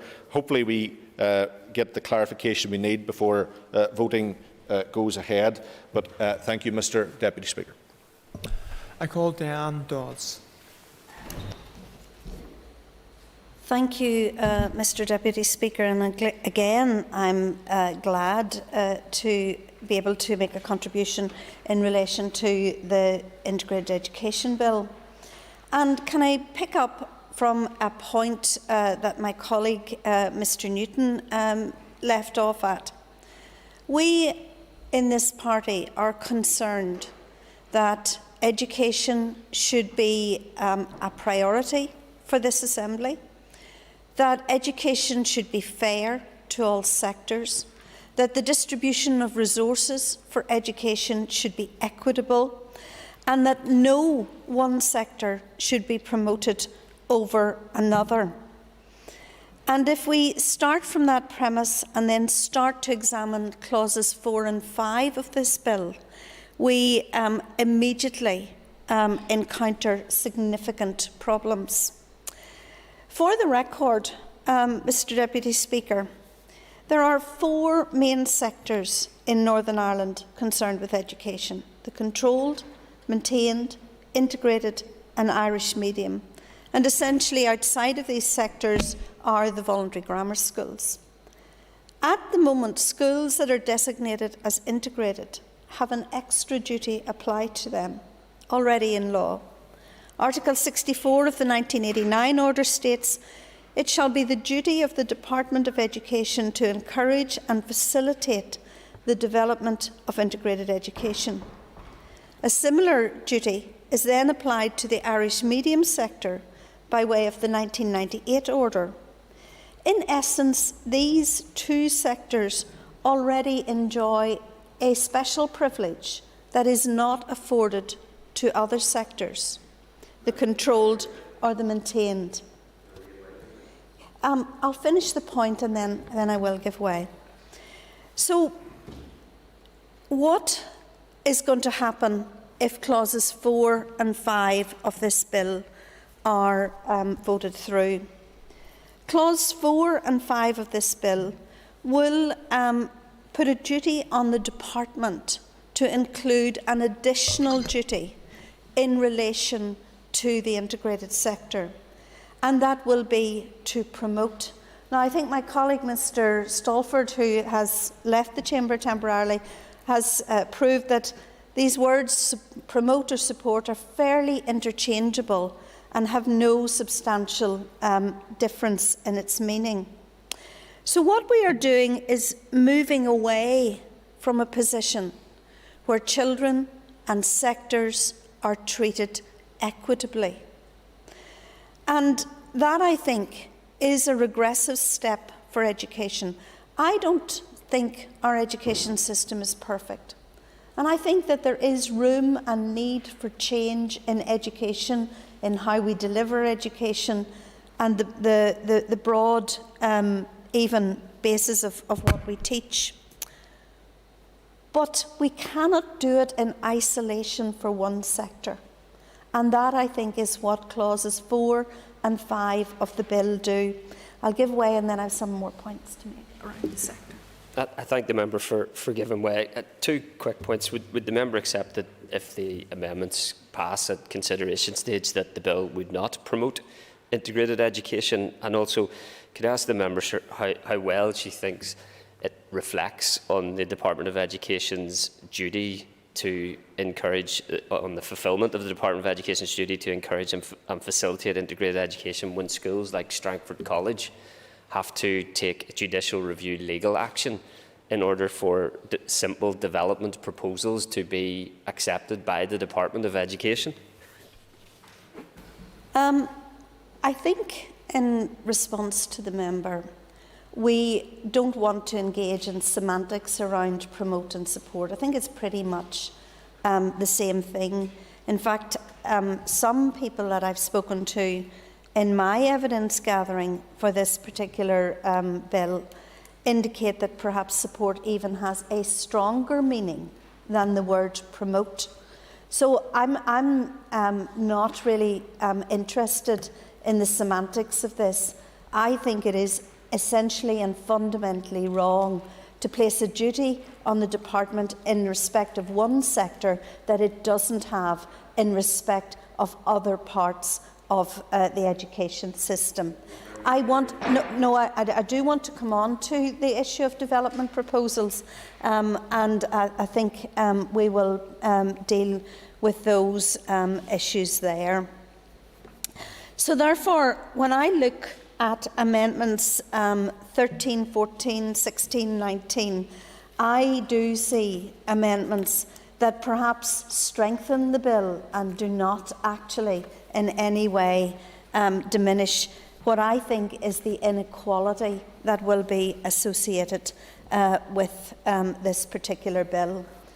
But in preparing for these debates and in discussions around this particular bill, I have in particular reached out to other sectors, and I think most sectors will have had contact with our members on the Education Committee. And perhaps even at this point, while I remember it, as an aside, I think when we talk about consultation for a bill of this magnitude, changes that are going to mean an awful lot to people in Northern Ireland, we are referring, of course, to the consultation in 2016-17 and the lack of consultation before this particular bill was introduced. No, I think we've exhausted this point on consultation, to be honest, and I think we all have a view of the consultation, is the truth of the matter. So I have been speaking to a number of the other sectors, and I'm going to read for the record of the House the response, or a few sentences from the response, you'll be relieved to know, from the Catholic maintained sector. And in their response, they say, the inclusion of the word promotion could be interpreted as one sector of education being given priority above all other sectors. So lest you think it is just simply myself or my colleagues raising dust or a fuss, I want you to understand, and I want the record of this House to understand what other sectors are actually saying about the use of the word promotion/support. The 1989 order, again back to the response from the CCMS, the 1989 order established the department as the facilitator of development proposals initiated by a third party. The introduction of the word promote into statute changes the dynamics, with the department effectively finding itself having to favour one sector over another, shifting the Department of Education role to proactive initiation of area planning solutions with integrated education at the core. Now, that's not my words. That's the response from the CCMS in relation to what the actual changes that would come about by changing the dynamic and having one sector being promoted or supported while other sectors are not in that position. And that actually then takes us, I think, and this is, I think, an issue for the next set of amendments that we will debate and discuss. How that word promote, support will interact with area planning solutions, and how the department will have to act as the promoter and supporter of integrated education within that area. When we got legal advice, and not to divulge the legal advice, but I think it's pretty clear from anyone that you talk to about the bill, the legal advice said that this was a series of JRs just waiting to happen, and I can see certainly a number of those in this particular area of the bill. So this House essentially, and those parties that are going to fast track and push on ahead with this legislation, are actually making legislation, crossing their fingers and hoping that it'll all be all right in the end. That is actually a dreadful position for us all to be in. Can I turn very briefly to Clause 5 of the bill? And there, again, I have very considerable concerns around Clause 5. And we've already established that the duty on the department with this bill will be significantly different for integration than it will be for any other sector in Northern Ireland. But this duty also then, in Clause 5, as it's originally anticipated, would ask the department without equivocation to provide sufficient places in integrated schools to meet the demand for integrated education, including expected future demand. Now, I've sat through the budget stuff that came to the committee, where officials explained to us in very great detail how the budget over the next 3 years has at least a 350 million hole in its budget. And that's just to stand still. That is not to start to treat the inequalities in education and implement something like Fair Start. So we're just standing still, and we've already a gap of 350 million. And the Finance Minister, the Sinn Féin Finance Minister, has now decreed that there'd be a further 2% cut across that budget as a whole. Yet, this legislation would expect the department to meet future demand without equivocation. Now, there's only so much cloth, and you have to cut it to make sure that you're meeting the demands.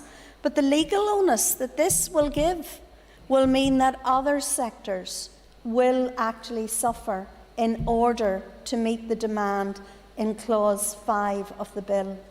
And I'm going to go back again, without any apology, to what my colleague Mr Newton said and what I said at the start.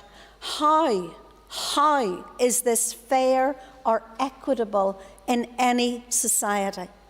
And how are we treating the 90% of children who are educated in controlled and maintained Irish medium schools in relation to this, and how are we treating them equitably if we rush through with Clause 5 of the bill? Mr Speaker, I also want to address, and I will address it as well in Group 3 amendments around this bill, but this is an onus on the department to do this. But yet, if I look at the evidence that we were given correctly, NICE has a budget of 632 million, I think. 632,000. It is staff, it works with boards of governors, it is area planning structures, and it is fully integrated into the area planning process. Yet the department is going to take this on. Who takes this on for the controlled sector? CCMS, of course, will carry their statutory duty to promote and look after Catholic education, and that's entirely fine. The The department is going to be mandated to take this on in relation to the integrated sector. Who will look after the control sector? And of course, EA, as the General Planning Authority and as the managing authority for the control sector, Schools Council, will be the body. But you have to ask that at the end of the day, where is the plan for the control sector? Where is the plan for the control sector in this? And how is this equitable across all of our children? I'll leave it there, Mr. Deputy Speaker. I, of course, will not be supporting clauses 4 and 5 of the bill. I do think that in an age where other parties in this House scream about equality on everything, this is an example of inequality at its height. I call Harry Harvey.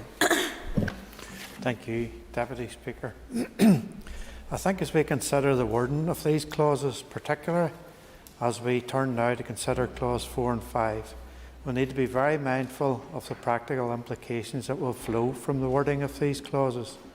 I have great concerns that the outworkings of clause 4 and 5 will only serve to encourage educational discrimination.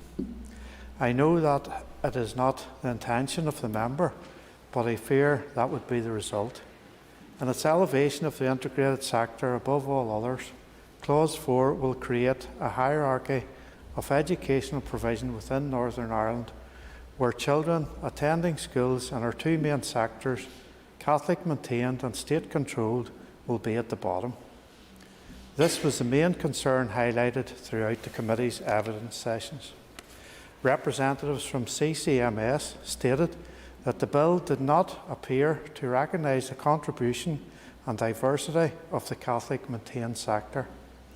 They also felt that the bill was at odds with ensuring diversity and respect and would fundamentally create a two-tiered system of education provision, pitching the integrated sector against the other sectors. I agree with that assessment. That is how I see the outworkings of clause 4 in particular, and the onus upon the department to encourage, facilitate and promote.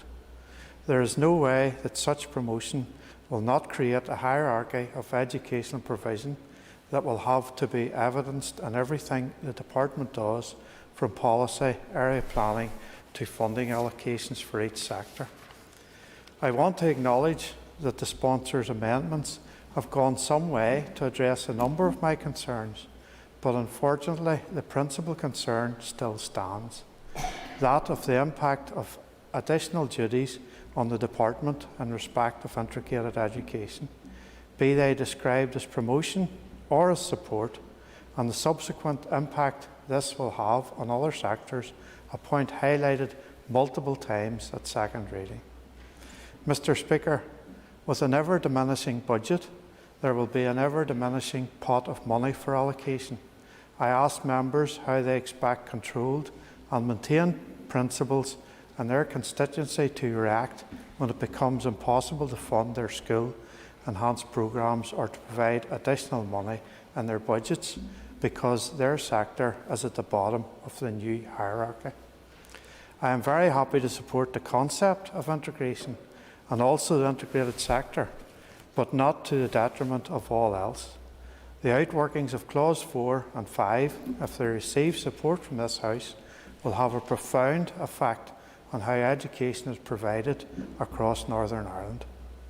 If we have to disadvantage other sectors, then we must conclude that the bill is not good for the education system as a whole and therefore not good law, and as such I will be opposing clause 4 and 5. Thank you, Mr. Speaker. I call Peter Weir. Deputy Speaker, I wish to obviously make reference to some of the areas that are contained within the second group of amendments.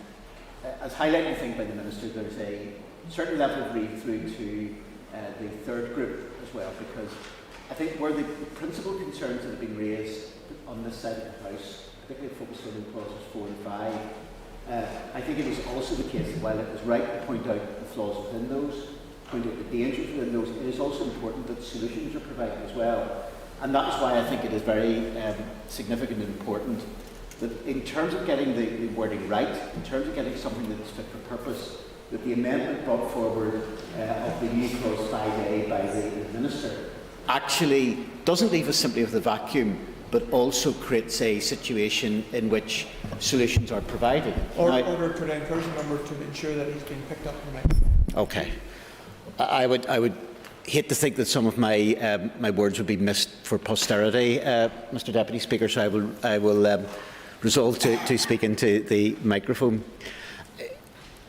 Again, there's been a theme which I think has run through each of the groups of amendments and highlighted by both the Minister and particularly by some of the other speakers before in relation to this, which is, and indeed some of the caveats and even those who have supported these legislation have said, well, really we're happy to support particular clauses, but it cannot be to the detriment of any other sector.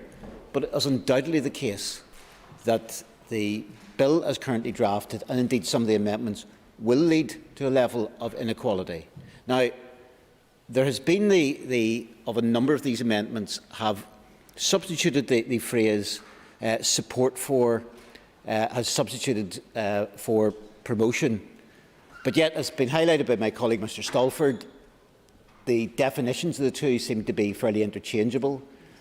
There doesn't appear to be any particular indication in terms of a difference in terms of law what this actually means other than a level of semantic change. And if we have a situation in which support is being given to one sector and explicitly is actually a legal duty of support, not simply, if you like, an intention from a particular minister, but on the face of primary legislation, and that is not available to other sectors, it undoubtedly creates a level of imbalance. Yeah, I'll give way. Thank you, Member, for giving way briefly. The member accepts that an additional duty to encourage and facilitate is placed on integrated education. Therefore, if the Minister accepts and indeed supports or acquiesces to that additional duty, then why can't we make other duties and other provisions pertaining to integrated education, particularly if integrated schools are having to take judicial reviews in order to advance development proposals? Respect on it. Well, okay, I'll give way and then I'll deal with the couple of points. Member agree with me that in the context of a news report today saying that the Department of Education by 2030 is going to have to find an additional 2,000 special educational need places for children with special educational needs, what does it say about the party bringing this bill that they prioritise one sector over all others? Just to clarify, this is my private member's bill. Thanks.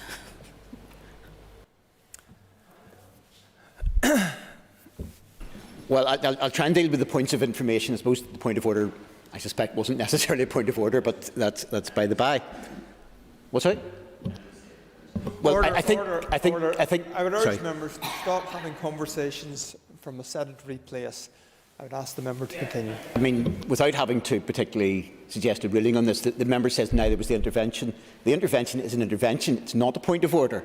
That's the whole point of that basis. Makes the contrast. But I thought the member would have been aware of that.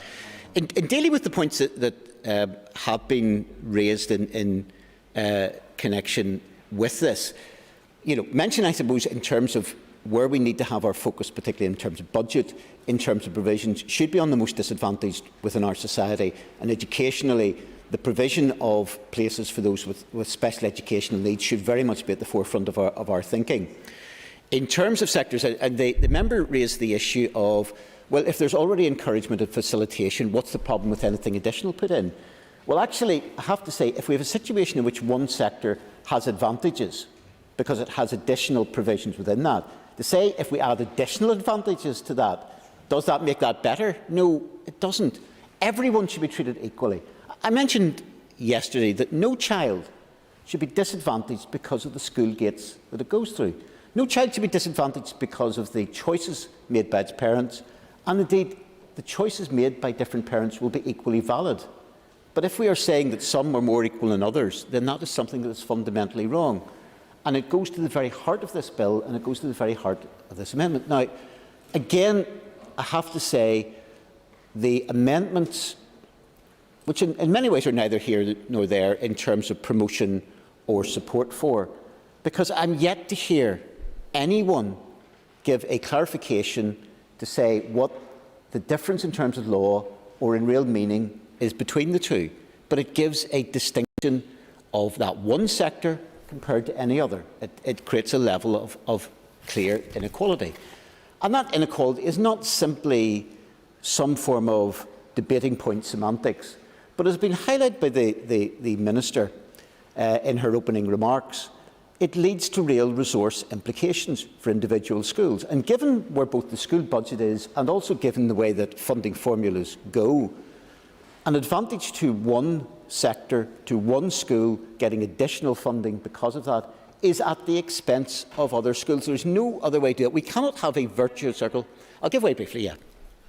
Much for the member given way. I just wanted to point out that the words encourage and facilitate have been a duty for many years for both integrated education and Irish medium, yet we still have under 10% in Irish or in integrated education, attending 10% of the school population, number of pupils attending integrated education. How has that given integrated education a foot up or in any way changed that?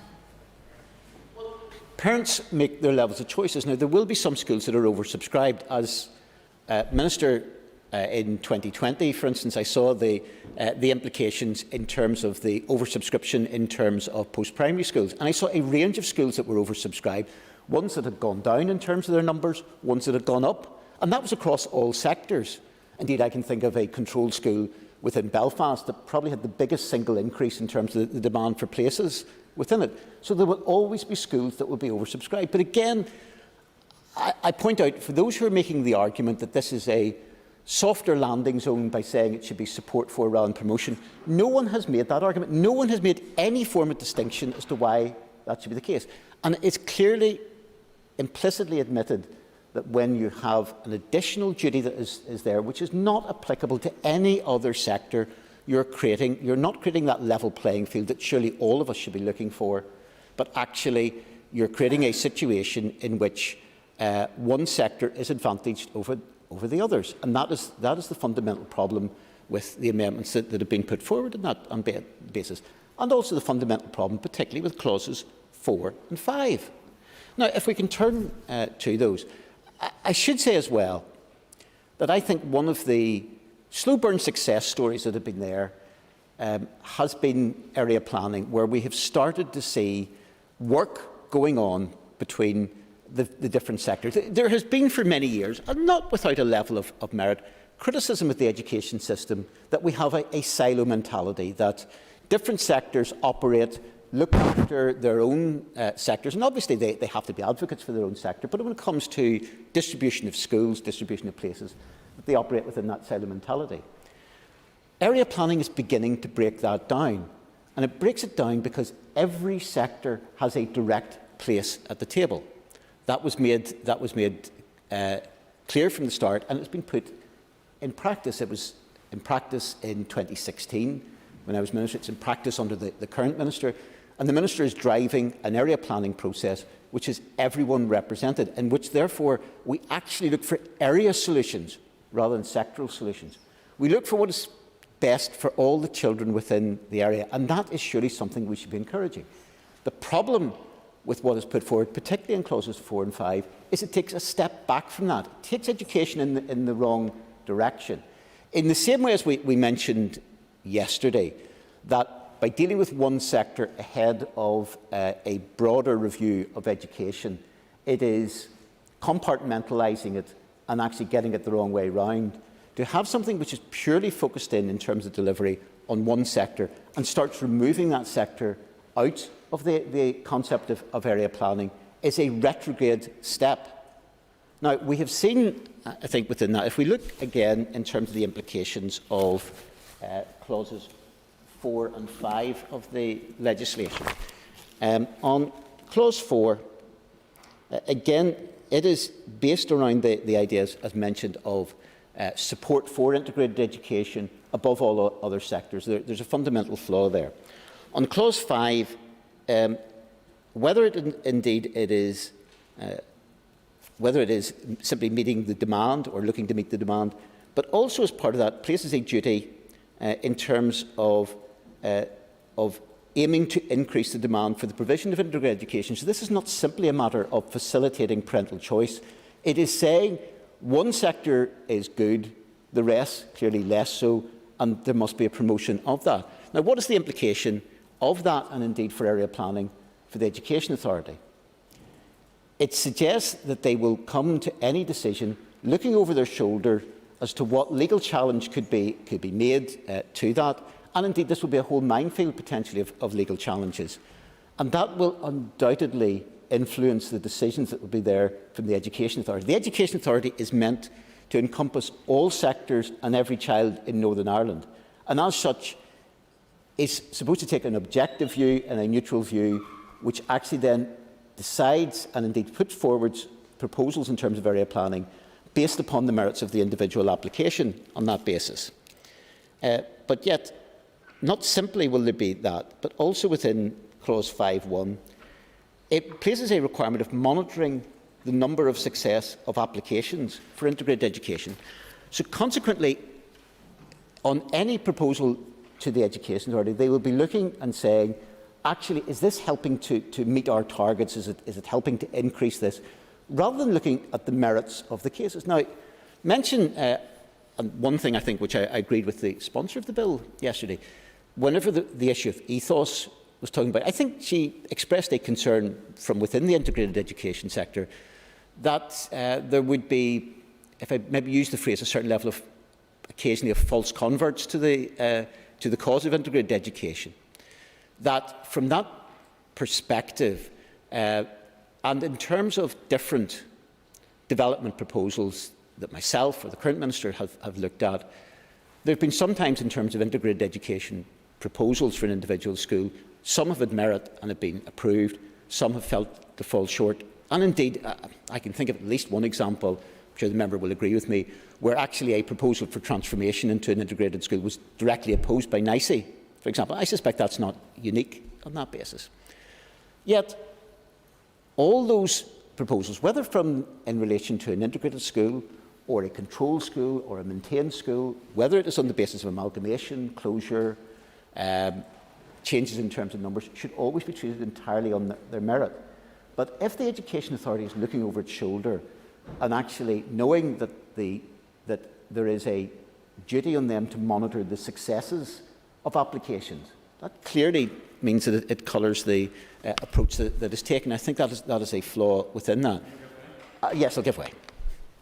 Would the member agree with me that, as well as that, the practical applications of clause 4 and 5 over time will be to take a sieve through controlled and maintained primary schools, and in order, the temptation would become from boards of governors around the place that in order to save themselves from the inevitable axe falling, which will be the consequence of the implementation of these clauses, you may actually see many more of those false conversions that the member has referenced.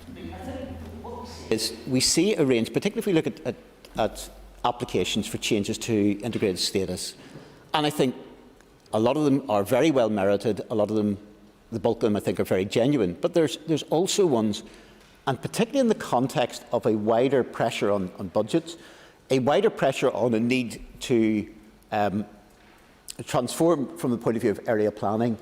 There will be schools, a mention was made, I mean obviously the first headline that came out today in terms of the broad EA's assessment was the figure that was produced said, well, there's roughly about 200 schools in Northern Ireland that are below 105 in terms of their primary numbers. For a lot of those schools, they will feel, whether rightly or wrongly, that there's a level of threat over them, a level of axe over them. But if they see a situation where they see one particular badging of themselves, and unfortunately I think in some cases that would be the case, it would be a form of badging. Let me finish the point and I'll give way in a moment. There is a danger that some will simply grasp on to a transformation proposal to say, we're an integrated school, there's a duty to support integrated school, and it gives them, whether correctly or otherwise, a feeling that they will be made much less vulnerable for any form of threat to themselves simply by adopting a label on that basis. I'll give way. Thank you very much to the member, and it might come as a massive surprise to all that I agree with you, Mr Weir. I don't think that any school should try to save themselves by relabelling as a different one, which is why we have the updated definition of integrated education and an integrated school as came forward yesterday. But it's not as simple as asking, as you know, to become integrated. They have to go through a process, and that process should wheedle out those who are saving themselves. At a different part of this debate later today, on a different grouping, we'll talk about Clause 7 and the introduction of new schools. And there certainly does need to be a wider conversation in a community. If a community wants to retain a primary school, then there needs to be a wider conversation in that community about what type of school, primary school, that it wants to be.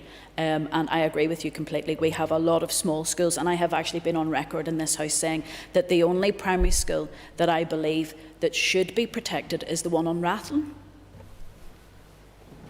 Well, from that point of view, I think that I know that the fact of the member myself coming close at least to agreement on something. I don't know which one of us may have to lie down in a darkened room afterwards, but we shall cross that bridge when we come to it. But I think the point is, and look, if the member is saying that there is a concern, a genuine concern out there, that the genuine desires at times to transform then potentially become muddied by a number of schools seeing it as a lifeboat to try and preserve themselves, and falsely so. The problem is that Clause 5, Clause 4, by way of simply saying that there needs to be support for integrated education, support for those proposals, and indeed by placing an onus on the Education Authority to monitor the successes of applications, will create a level of pressure where they may well feel that the easiest route is to support an application, even if there isn't necessarily the merits within that. And it will create a level of nervousness, be it at education level, at departmental level, of, well, perhaps the safest route is simply to agree this, irrespective of what the merits are. So I think that is a fundamental flaw. It is also the case, I know it's been mentioned by a number of speakers from different parties, that I think there's an inherent contradiction in saying that that for a genuine integrated school, that there should be a mixture in terms of the reasonable numbers of Protestant and Catholics. There should be a community mix. But then to say that in making those decisions, you make no reference whatsoever, and you explicitly ignore the demographics of an area, I think is inherently contradictory. Well, I'll give way briefly, yeah. Explain that. There is a presumption in Northern Ireland that because you were brought up a Catholic, therefore you must be a Catholic and want to maintain school. There is a presumption that if you've come up through the Protestant faith, that you're Protestant, when actually you get to somebody like myself who doesn't want to be designated as anyone. So the religious demographics recorded at present will assume me to be something that I don't want to be assumed as. So religious demographics is quite a blunt tool to use. It's not as nuanced as the modern Northern Ireland is. Well, yeah, I'll give way to my colleague on the left. Just will the member remember to correct the record that there is no such thing as a Protestant school. There are state-controlled schools, and there is no such thing.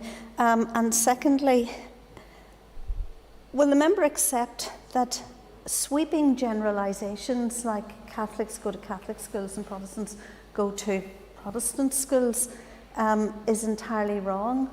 I've been around a long time. I actually went to a grammar school where even in my day it was a fairly integrated, naturally integrated grammar school. Why was it integrated? And even much more now. And my children went to the same grammar school. And why? It was a very integrated school, accepted people from all religions and all backgrounds, because it was a good school. And that's what will drive parental choice. I suppose the point is, if we're looking particularly at them, and I take on board that point, I think that reflects a wide range of schools, quite often in the controlled sector, but also I know sometimes as well in terms of natural mixes within the maintained sector. So in my former constituency, think of somewhere like St Columbanus, which has traditionally had at least about 35–40% of the Protestant community in that broader sense. I take on board what the member has said, but again, if we are to make some level of assessment of the reasonable numbers test, if this is to be genuine, one presumes that there will not be some confessional article of faith for each individual within that. If it's the demographics of the area, you know, with the greatest degree of respect, particularly if we're looking at primary school situation, where people will, generally speaking, go from their local area, then it is likely to be reflective of the broad demographics area. And to say that this is something that explicitly is excluded from that level of promotion, I think, somewhat sort of beggars belief. You know, I think that the clauses 4 and 5 are deeply problematical, are deeply damaging. As has been highlighted by the Minister, a range of these clauses will place both an unnecessary burden, because in terms of consultation, in terms of the information that is produced, in terms of that direct engagement, is already clearly happening, and indeed there are structures in place to ensure it's happening. But if we add unnecessary burden to our finances, we replicate what is, for one sector, we replicate what is already happening for them, then we simply add to the pressures that are there within education.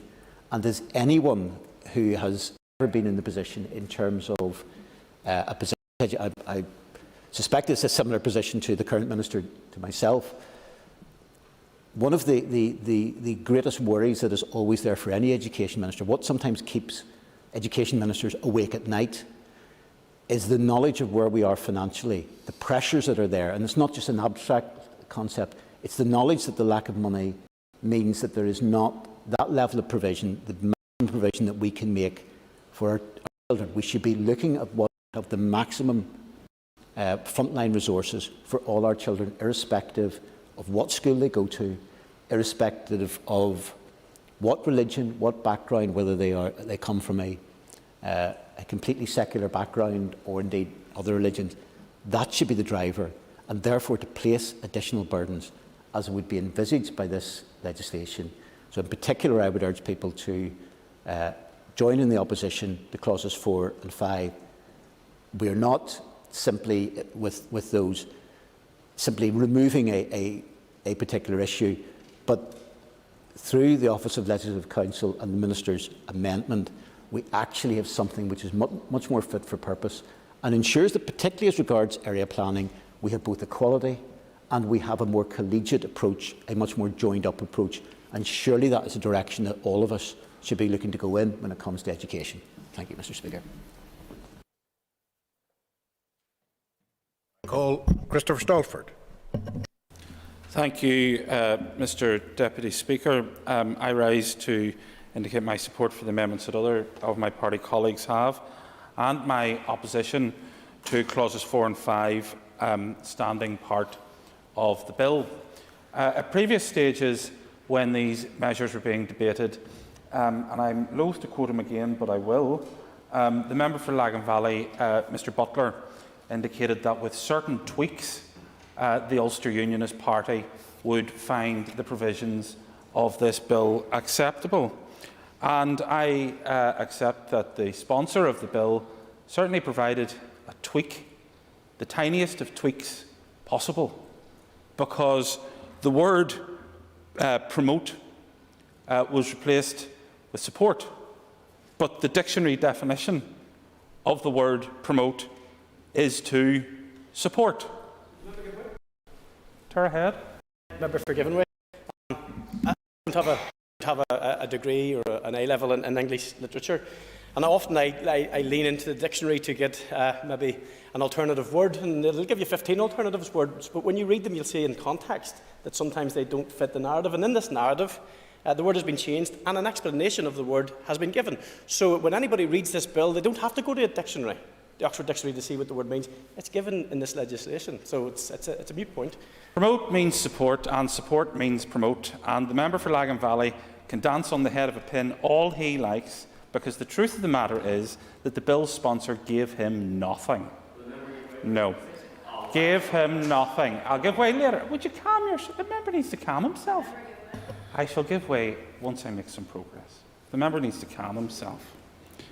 Support means promote, and promote means support. And the member can dance on the head of a pin all he likes. But let's be honest about the change that has taken place. In the previous debate, the member for Upper Bann, Mr O'Dowd, gutted the content of this bill, went through it clause by clause by clause, indicating how it was unacceptable. Other members did the same. So how did we get to this point? Optics. This is for optics. Parties who recognise the fundamental problems contained in clauses 4 and 5 are terrified to follow through on their convictions that they expressed in previous debates on these clauses for fear of being perceived to be against our children being educated together.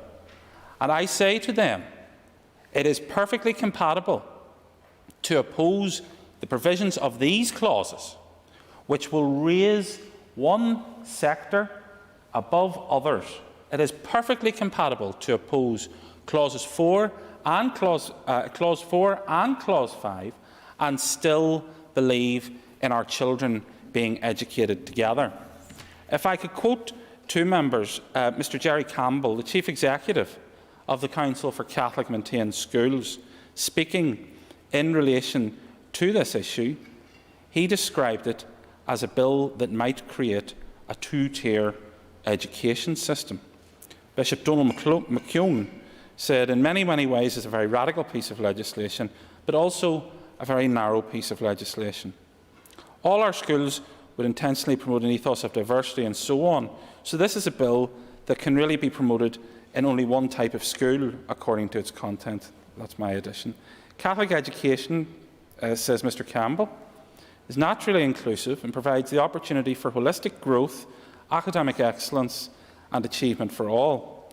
In a mature society, it's essential that parents, carers and learners have the freedom to exercise the right to articulate a preference for the school that best suits their needs and their philosophical beliefs.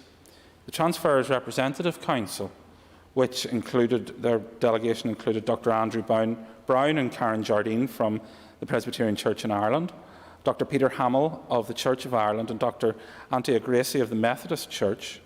One of the people said that Ms Gracie said, TRZC is very much in favour of educating the whole community together. Adding the controlled schools in areas of high levels of ethnic and cultural diversity have become the most diverse school communities of any sector. As a representative of South Belfast, I can attest to just how true that is.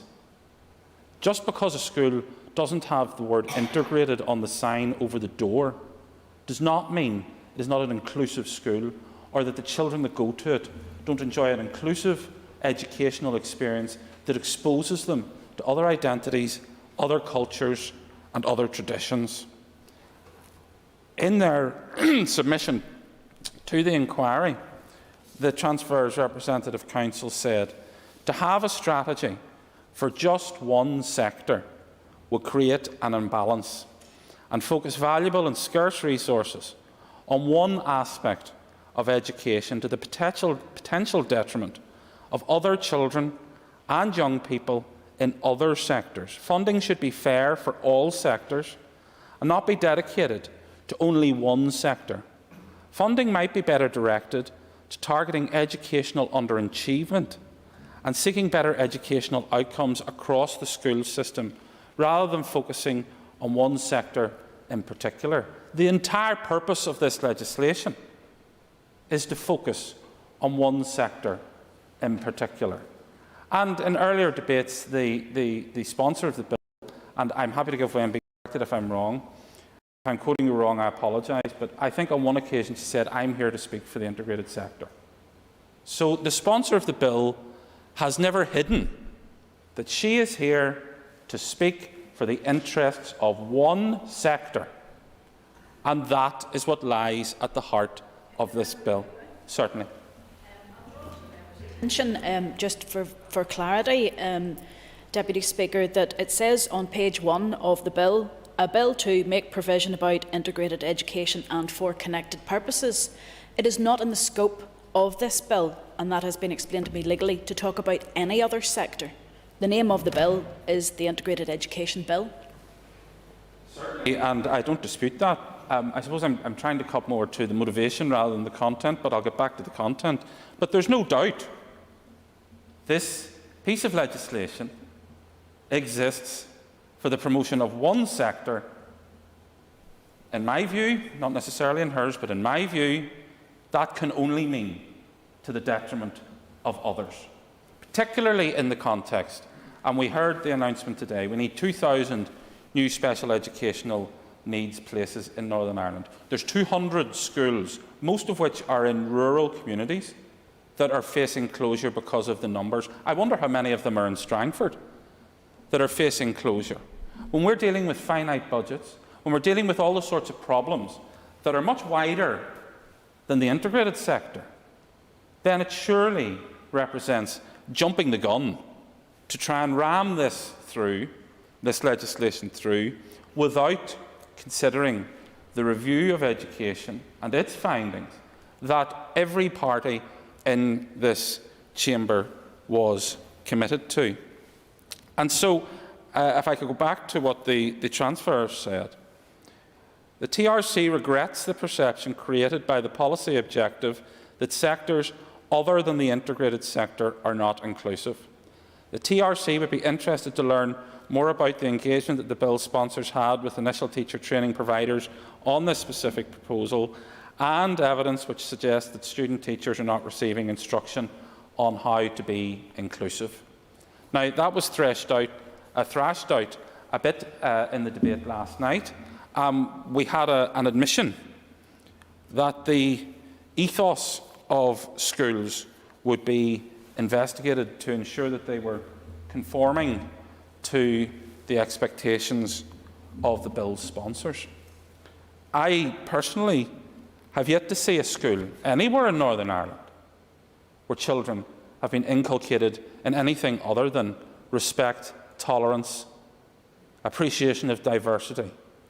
I think it's unfair to the teachers, the hard-working professionals in all the other sectors, to suggest that those worthy goals can only be achieved through the vehicle of one sector, or can be achieved in a better way through the vehicle of one sector.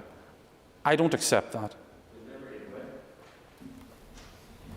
I thank the member for giving way. It was a previous DUP leader that described education in Northern Ireland as benign apartheid.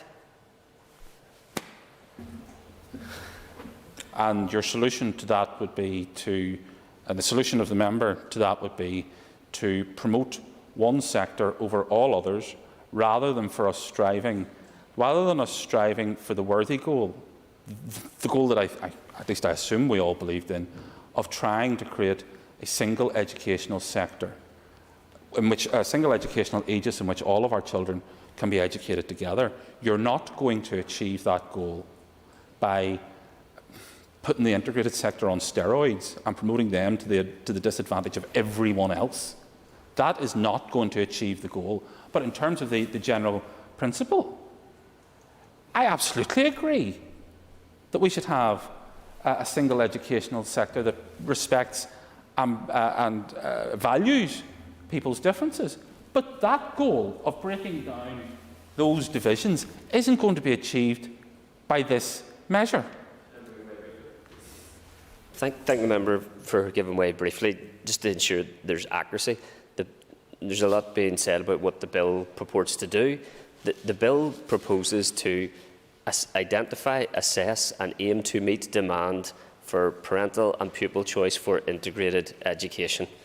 How does he propose that we educate children together? This is one proposal for how we can advance that: identifying, assessing and meeting parental and pupil demand, aiming to meet parental and pupil demand for integrated education.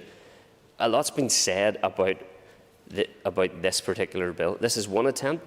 What is his attempt? What is the DUP's proposal to advance children being educated together? Because they keep saying that's what they want. It say aiming to meet, it says aiming to increase. So the members should read the bill. It says aiming to increase the demand.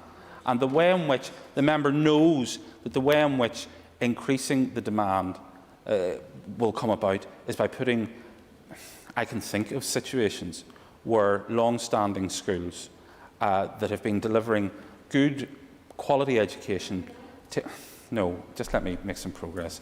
Good quality schools that have been delivering Sorry, can we have no comments from the seated position, please, while members have the floor? Demonstrates a deficiency in his own argument that he has to resort to behaviour like that, Mr. Speaker. Beg your pardon? Sorry, I did say no comments from seated positions, please.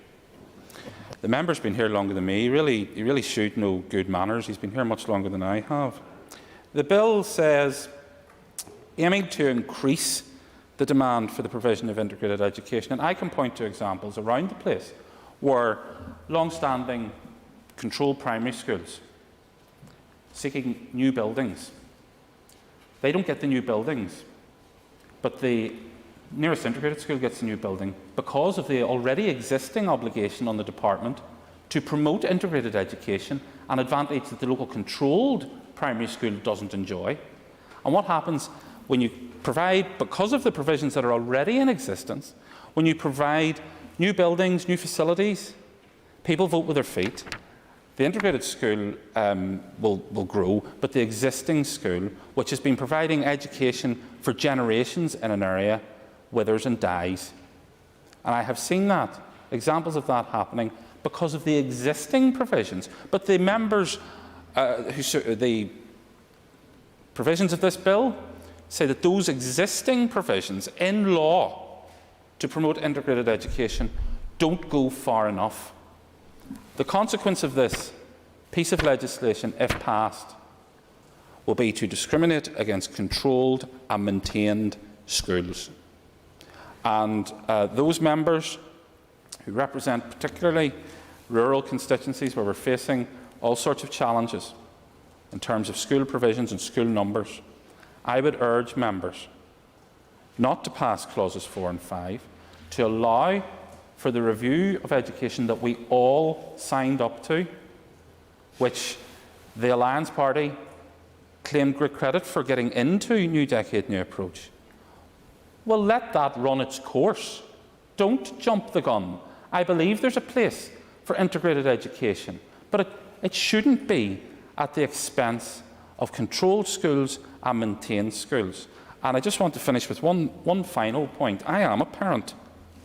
Parents have the right, and should continue to have the right, to send their children to a school of their choice.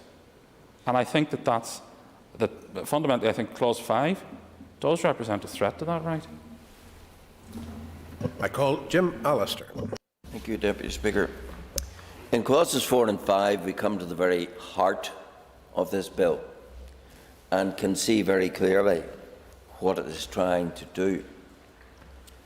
Because it's here that we have the introduction of this singularly distinctive notion of promoting one sector over the others.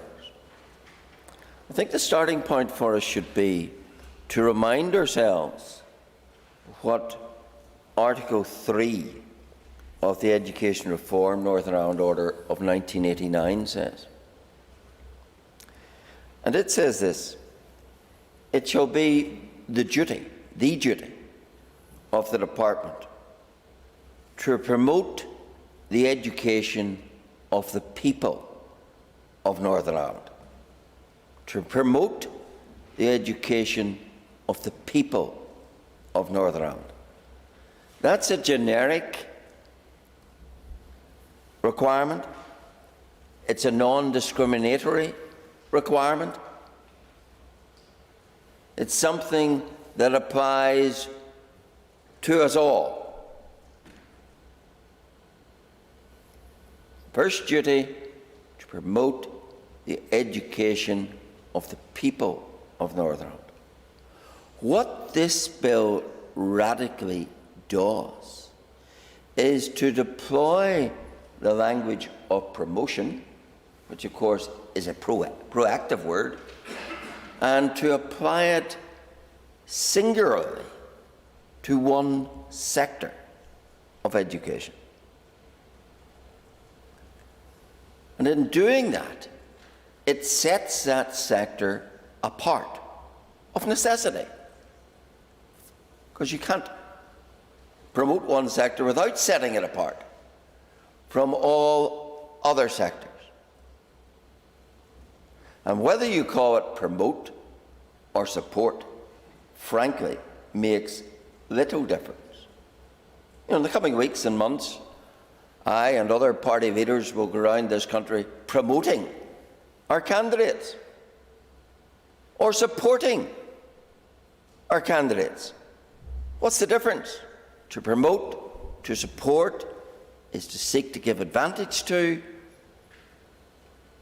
and that's the essence of what's at play. Well, when I deal with this point, I'll give way. In fact, I would say support, in fact, means more, if you want to be semantic, than promote. Because it suggests to me actively encouraging, giving assistance. I think the whole essence of support is to give assistance. So does that mean that when we say for one sector and one sector only, there is a requirement to give support, and if support includes giving assistance, does that include an elevated financial assistance? Is that really where we're going with this language of promote and support? Yes, I'll give way. Thank the member for giving way, unlike some other members, regrettably.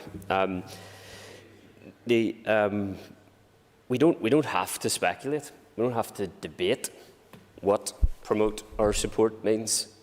There is a clear proposal in the amendments that I thought that's what you debate at consideration stage, that it would mean to identify, assess and aim to meet demand for integrated education. DUP members, Mr Alistair, in opposition to identifying, assessing and aiming to meet parental and pupil demand for integrated education? I'll deal with that. Support, and you say that's how it's defined, it, or promote, whichever word you wish. And then in clause 5, we identify what the practical meaning of that is. But it's a practical meaning, however it's expressed, exclusive to one sector. That's the point.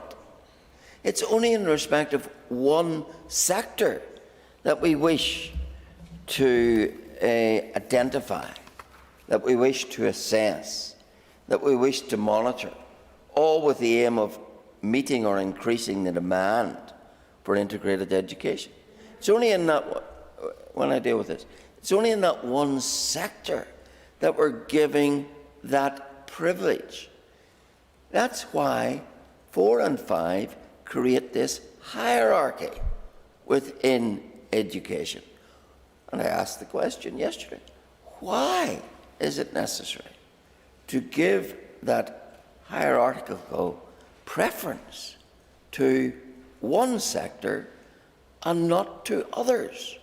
And that is the deliberate, conscious intent of clauses 4 and 5. I'll give one. Very much for the member given way. I haven't made this up, Mr Speaker, Mr Deputy Speaker. The UN Committee on the Rights of the Child has also called for active promotion of a fully integrated education system and careful monitoring of shared education provision to ensure social integration.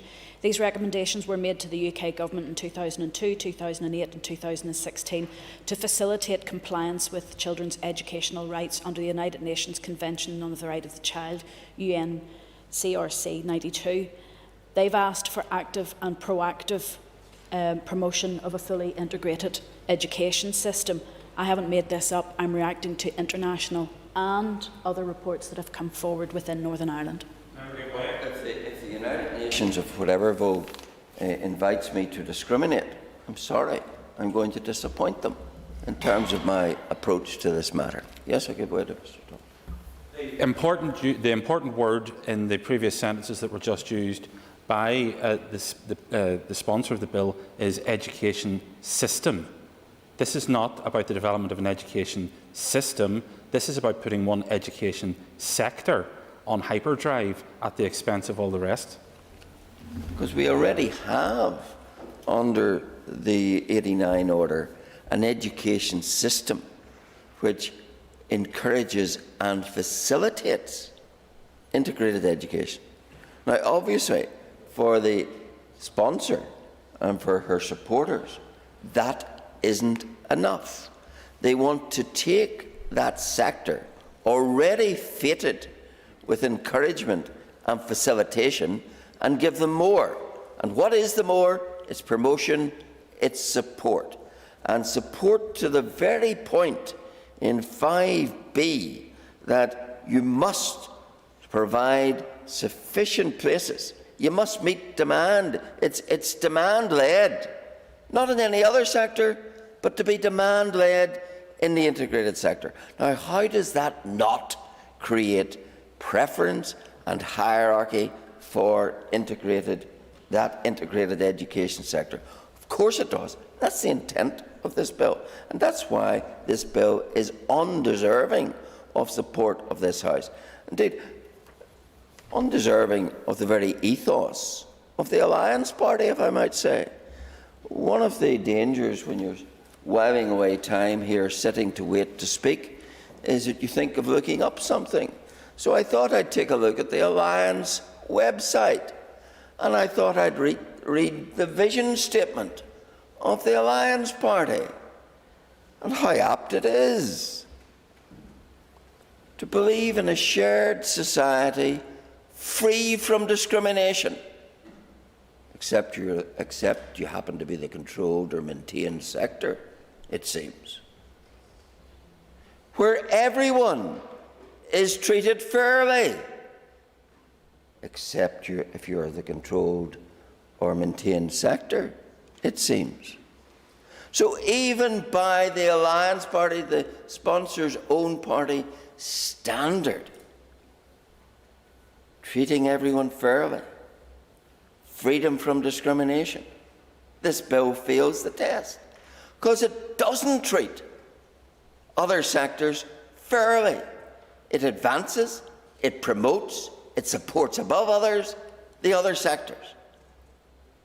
And in doing that, it creates this discriminatory hierarchy within the education sector. And that is something which this House may well, in pursuit of the optics, as Mr. Stalford said, embrace.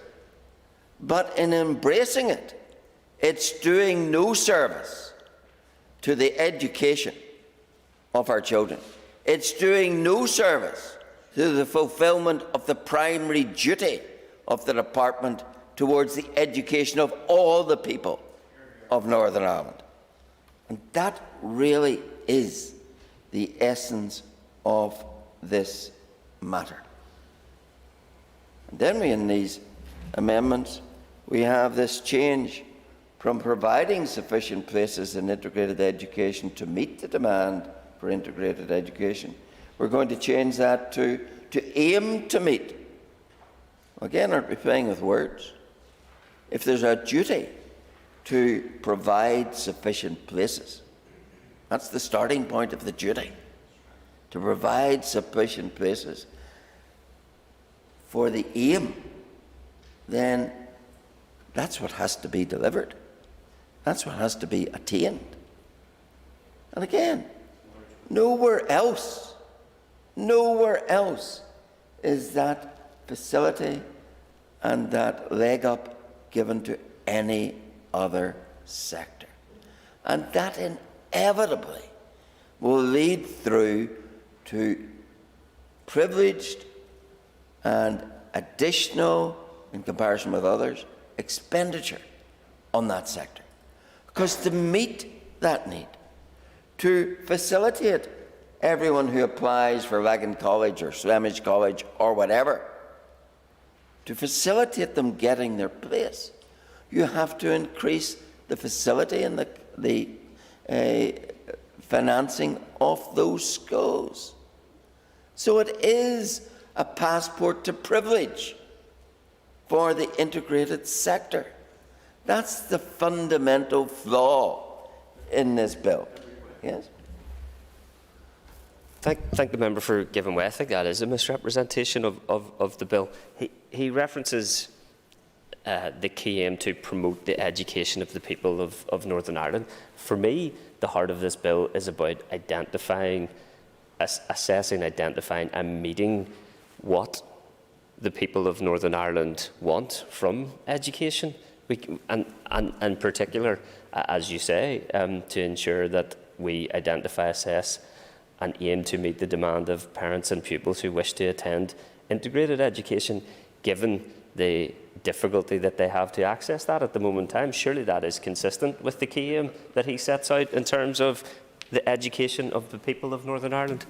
But when you say we want to facilitate a parental choice of those who want to access integrated education by guaranteeing them places, then you are prioritising the meeting of their parental choice over the meeting of the parental choice of every other sector.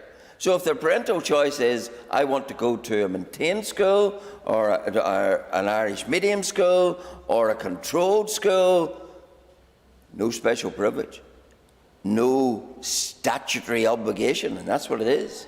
No statutory obligation to provide the places. But if you want to go to an integrated school, then the state will provide you statutory guarantee of that facility. That is social engineering. That is not the affording of a generic ecosystem applicable to all. Yes, I'll give way. Thank you very much to the member giving way. As part of this bill and the work over the years on this bill, I did consider how does this work, especially from primary to post-primary schools.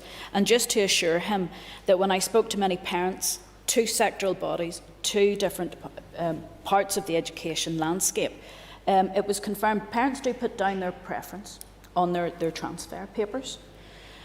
Where someone has identified an integrated school, if they are not lucky enough to be able to get into that school, there is no other integrated option on that page for them to choose from because it's maintained and controlled.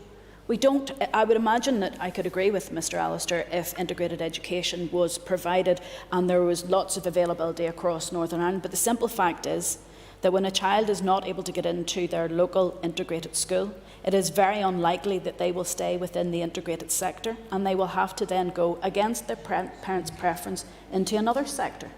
They will receive excellent education, but the parental preference is not provided.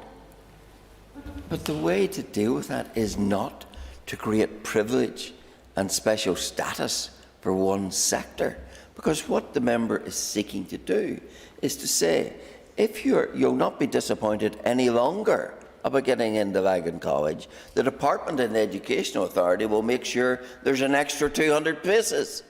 They will make sure that the funding's provided for it. They'll not make sure that there's an extra 200 places in the local high school or the local grammar school or anywhere else, but they will make sure there's an extra 200 places in this specific sectoral school. That is not treating people equally. That is honouring, at whatever cost, the parental choice of some while denying the parental choice of others. Well, Mr Stolford first and then Mr. I'm grateful to the member for giving way. Earlier in the debate, my colleague from East Belfast, Mr Newton, I think referenced some research that was produced by the Assembly that said that, certainly from my remembrance, and I'm happy to correct the record if I'm wrong, in excess of 95% of people who indicated a preference for an integrated school place got one. Secondly, does the member agree with me that it is wrong for integrated post-secondary schools to discriminate against children that didn't go to integrated primary schools when it comes to the allocation of places? Yes, that would appear so, and this bill will do nothing about that. That's quite clear. Mr Butler, I think, wanted to. Ask the member to come back to me in a minute or two, if that's okay, and I'll indicate when I'm. Well, I'm probably drawing to a close, and not. But you want me to keep it going to 1 o'clock? Don't encourage me. Yes, Mr. Weir. Yes, The member has raised in terms of level of preferential treatment, and also has, I think, indicated in terms of the financial implication, that I feel like it's a resources going. But one of the things which possibly hasn't been mentioned within the debate in terms of resources is, while the focus has been on the direct shift, if you like, in terms of the pupil premium that would be there and the additional side of things just on the in-year budget, it is also where you see significant increases in terms of numbers out of school. We'll also have capital implications as well. And in the same way as a resource shift will take money away from other schools, so it is to the detriment of other schools. Similarly, if there's additional capital is required to build extra facilities, to provide extra classrooms or whatever, that will actually take that out of the capital budget, which would be detrimental to every other school budget. I follow that, and I think that's absolutely right. So, of course, once you provide privilege to some, you have to disadvantage others out of that limited and finite budget that the department has to operate under. So, when you say give advantage to integrated sector, you are effectively saying and balance it with disadvantage to the others. And that's what this House has been asked to embrace. Disadvantage for some and advantage for others. Yes, Mr. Butler. Yes. I thank the member for giving way. The member, to be fair to him, unlike the members behind and beside me, does refer to the amendments. The members behind and beside me seem to refer implicitly to the bill as it was tabled. But you raise a really good point, and one that I actually agree with, which is how schools would be treated in the controlled and maintained sector if there wasn't the number of places in integrated school. But there is an important amendment, which is number 22, which Mr McCrossan will also make, which takes away the issue of religious demographics and spare places at other schools, which means no other school would be disadvantaged in this case. We haven't heard any indication from, I don't think, other parties in this House as to whether Mr McCrossan's amendment, which of course he may not even move, as like yesterday, is acceptable, nor whether it's acceptable to the sponsor. So we don't we don't know. So I wouldn't just put too much faith in that particular amendment as to whether or not it can do much. It certainly cannot rescue the fundamental issue of clauses 4 and 5, the elitism of 4 and 5. 4 and 5 is all about elitism. It's about advantage in order to disadvantage. And that is why it is an unworthy heart to a bill which itself has deserving only of rejection.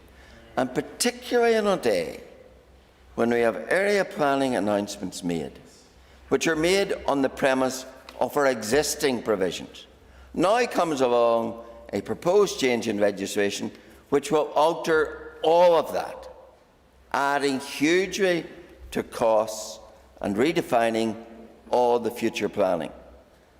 And no consideration for anyone or anything but this cherished, privileged elite group of integrated sector. That's all. Members, the Business Committee has arranged to meet at 1 p.m. today, so I propose therefore by leave of the Assembly to suspend the sitting until 2 p.m. The first item of business when we return will be question time to the Minister for Communities. Thank you. The sitting is by leave suspended.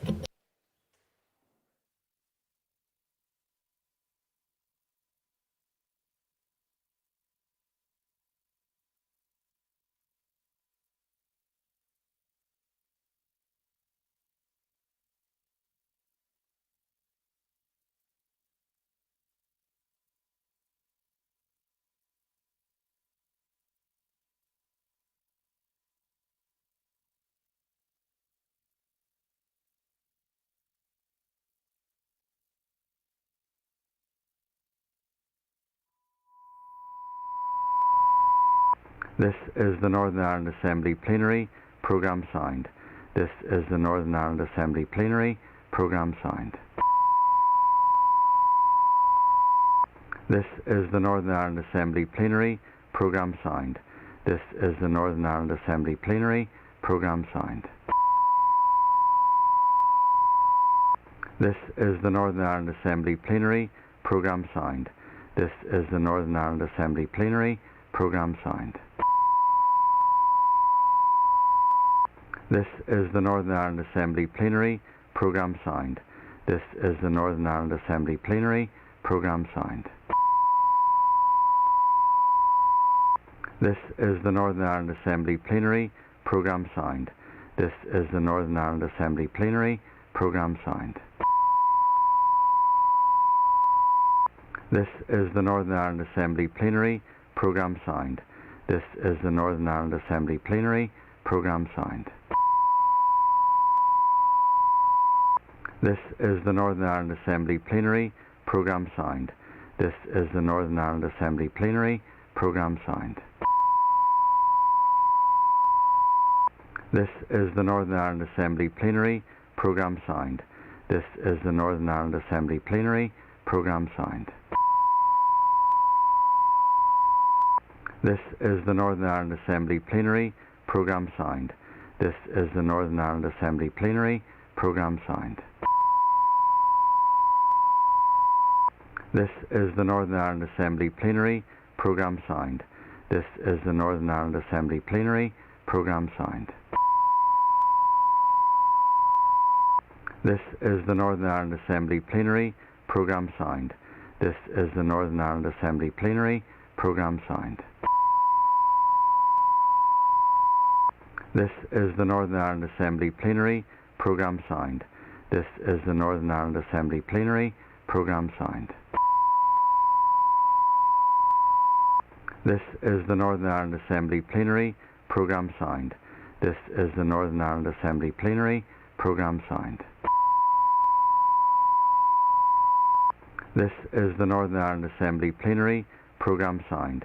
This is the Northern Ireland Assembly Plenary. Programme signed. This is the Northern Ireland Assembly Plenary. Programme signed. This is the Northern Ireland Assembly Plenary. Programme signed. This is the Northern Ireland Assembly Plenary. Programme signed. This is the Northern Ireland Assembly Plenary. Programme signed. This is the Northern Ireland Assembly Plenary. Programme signed. This is the Northern Ireland Assembly Plenary. Programme signed. This is the Northern Ireland Assembly Plenary. Programme signed. This is the Northern Ireland Assembly Plenary. Programme signed. This is the Northern Ireland Assembly Plenary. Programme signed. This is the Northern Ireland Assembly Plenary. Programme signed.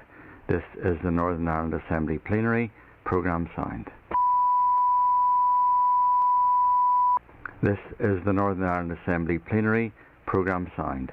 This is the Northern Ireland Assembly Plenary. Programme signed. This is the Northern Ireland Assembly Plenary. Programme signed. This is the Northern Ireland Assembly Plenary. Programme signed. This is the Northern Ireland Assembly Plenary. Programme signed.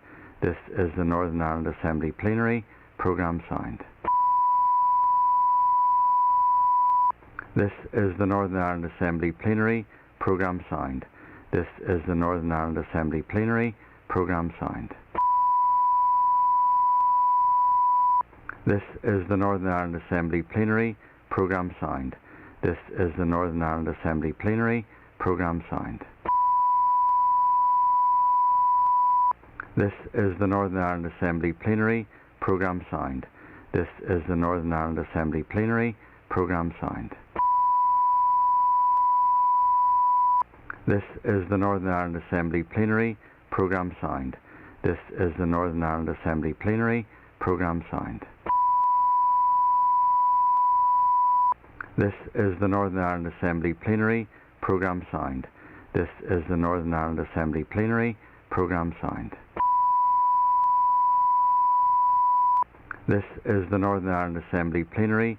Programme signed. This is the Northern Ireland Assembly Plenary. Programme signed. This is the Northern Ireland Assembly Plenary.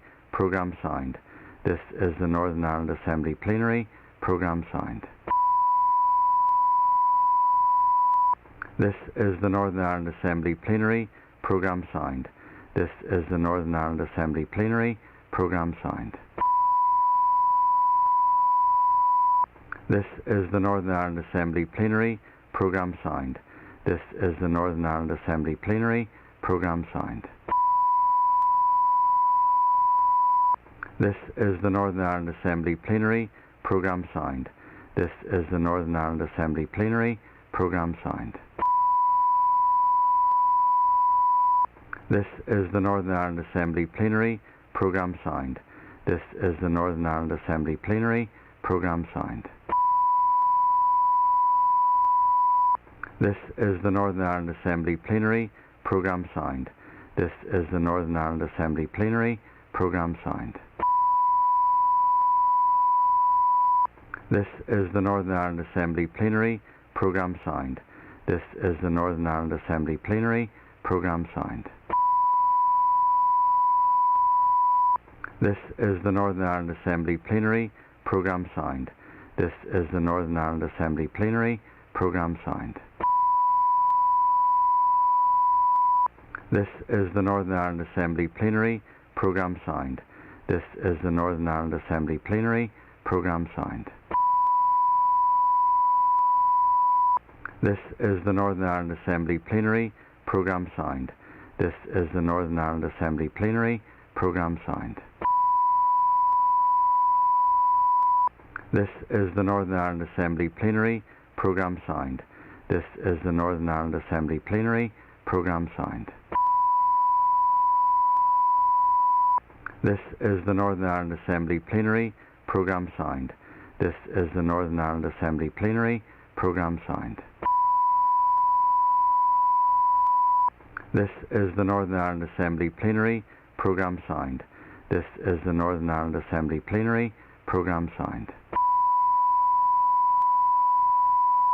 This is the Northern Ireland Assembly Plenary. Programme signed. This is the Northern Ireland Assembly Plenary. Programme signed. This is the Northern Ireland Assembly Plenary. Programme signed. This is the Northern Ireland Assembly Plenary. Programme signed. This is the Northern Ireland Assembly Plenary. Programme signed. This is the Northern Ireland Assembly Plenary. Programme signed. This is the Northern Ireland Assembly Plenary. Programme signed. This is the Northern Ireland Assembly Plenary. Programme signed. This is the Northern Ireland Assembly Plenary. Programme signed. This is the Northern Ireland Assembly Plenary. Programme signed. This is the Northern Ireland Assembly Plenary. Programme signed. This is the Northern Ireland Assembly Plenary. Programme signed. This is the Northern Ireland Assembly Plenary. Programme signed. This is the Northern Ireland Assembly Plenary. Programme signed. This is the Northern Ireland Assembly Plenary. Programme signed. This is the Northern Ireland Assembly Plenary. Programme signed. This is the Northern Ireland Assembly Plenary. Programme signed. This is the Northern Ireland Assembly Plenary. Programme signed. This is the Northern Ireland Assembly Plenary. Programme signed. This is the Northern Ireland Assembly Plenary. Programme signed. This is the Northern Ireland Assembly Plenary. Programme signed. This is the Northern Ireland Assembly Plenary. Programme signed. This is the Northern Ireland Assembly Plenary. Programme signed. This is the Northern Ireland Assembly Plenary. Programme signed. This is the Northern Ireland Assembly Plenary. Programme signed. This is the Northern Ireland Assembly Plenary. Programme signed. This is the Northern Ireland Assembly Plenary. Programme signed. This is the Northern Ireland Assembly Plenary. Programme signed. This is the Northern Ireland Assembly Plenary. Programme signed. This is the Northern Ireland Assembly Plenary. Programme signed. This is the Northern Ireland Assembly Plenary. Programme signed. This is the Northern Ireland Assembly Plenary. Programme signed. This is the Northern Ireland Assembly Plenary. Programme signed. This is the Northern Ireland Assembly Plenary. Programme signed.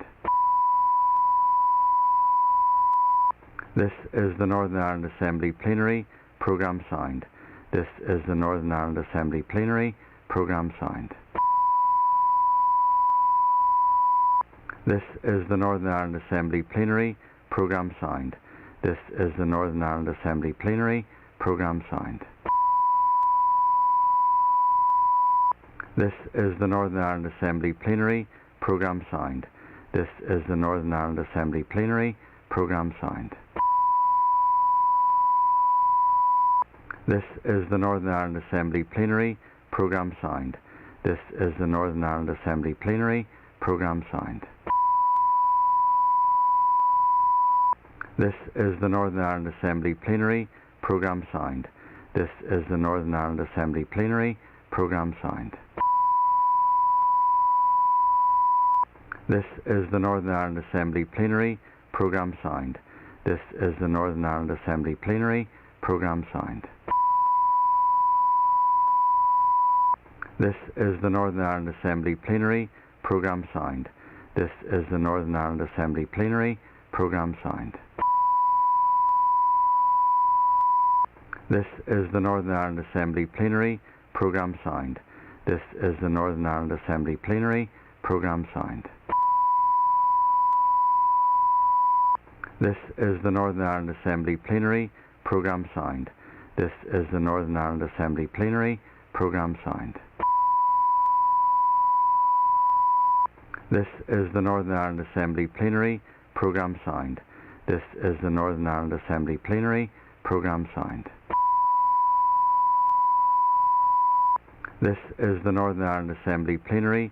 Programme signed. This is the Northern Ireland Assembly Plenary. Programme signed. This is the Northern Ireland Assembly Plenary. Programme signed. This is the Northern Ireland Assembly Plenary. Programme signed. This is the Northern Ireland Assembly Plenary. Programme signed. This is the Northern Ireland Assembly Plenary. Programme signed. This is the Northern Ireland Assembly Plenary. Programme signed. This is the Northern Ireland Assembly Plenary. Programme signed. This is the Northern Ireland Assembly Plenary. Programme signed.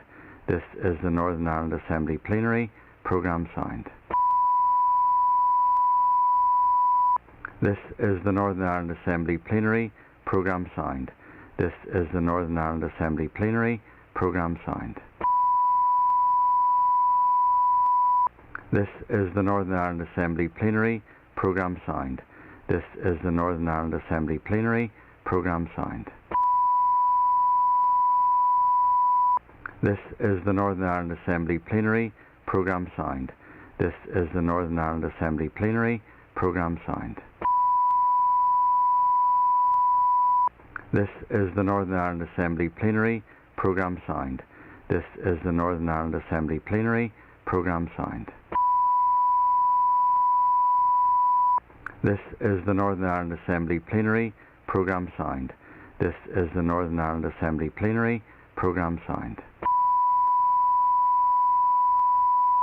This is the Northern Ireland Assembly Plenary. Programme signed. This is the Northern Ireland Assembly Plenary. Programme signed. This is the Northern Ireland Assembly Plenary. Programme signed. This is the Northern Ireland Assembly Plenary. Programme signed. This is the Northern Ireland Assembly Plenary. Programme signed. This is the Northern Ireland Assembly Plenary. Programme signed. This is the Northern Ireland Assembly Plenary. Programme signed. This is the Northern Ireland Assembly Plenary. Programme signed. This is the Northern Ireland Assembly Plenary. Programme signed. This is the Northern Ireland Assembly Plenary. Programme signed. This is the Northern Ireland Assembly Plenary. Programme signed. This is the Northern Ireland Assembly Plenary. Programme signed. This is the Northern Ireland Assembly Plenary. Programme signed. This is the Northern Ireland Assembly Plenary. Programme signed. This is the Northern Ireland Assembly Plenary. Programme signed. This is the Northern Ireland Assembly Plenary. Programme signed. This is the Northern Ireland Assembly Plenary. Programme signed. This is the Northern Ireland Assembly Plenary. Programme signed. This is the Northern Ireland Assembly Plenary. Programme signed. This is the Northern Ireland Assembly Plenary. Programme signed. This is the Northern Ireland Assembly Plenary. Programme signed. This is the Northern Ireland Assembly Plenary. Programme signed. This is the Northern Ireland Assembly Plenary. Programme signed. This is the Northern Ireland Assembly Plenary. Programme signed. This is the Northern Ireland Assembly Plenary. Programme signed. This is the Northern Ireland Assembly Plenary. Programme signed. This is the Northern Ireland Assembly Plenary. Programme signed. This is the Northern Ireland Assembly Plenary. Programme signed. This is the Northern Ireland Assembly Plenary. Programme signed. This is the Northern Ireland Assembly Plenary. Programme signed. This is the Northern Ireland Assembly Plenary. Programme signed. This is the Northern Ireland Assembly Plenary. Programme signed. This is the Northern Ireland Assembly Plenary. Programme signed. This is the Northern Ireland Assembly Plenary. Programme signed. This is the Northern Ireland Assembly Plenary. Programme signed. This is the Northern Ireland Assembly Plenary. Programme signed. This is the Northern Ireland Assembly Plenary. Programme signed. This is the Northern Ireland Assembly Plenary. Programme signed. This is the Northern Ireland Assembly Plenary. Programme signed. This is the Northern Ireland Assembly Plenary. Programme signed. This is the Northern Ireland Assembly Plenary. Programme signed. This is the Northern Ireland Assembly Plenary. Programme signed. This is the Northern Ireland Assembly Plenary. Programme signed. This is the Northern Ireland Assembly Plenary. Programme signed. This is the Northern Ireland Assembly Plenary. Programme signed. This is the Northern Ireland Assembly Plenary. Programme signed. This is the Northern Ireland Assembly Plenary. Programme signed. This is the Northern Ireland Assembly Plenary. Programme signed.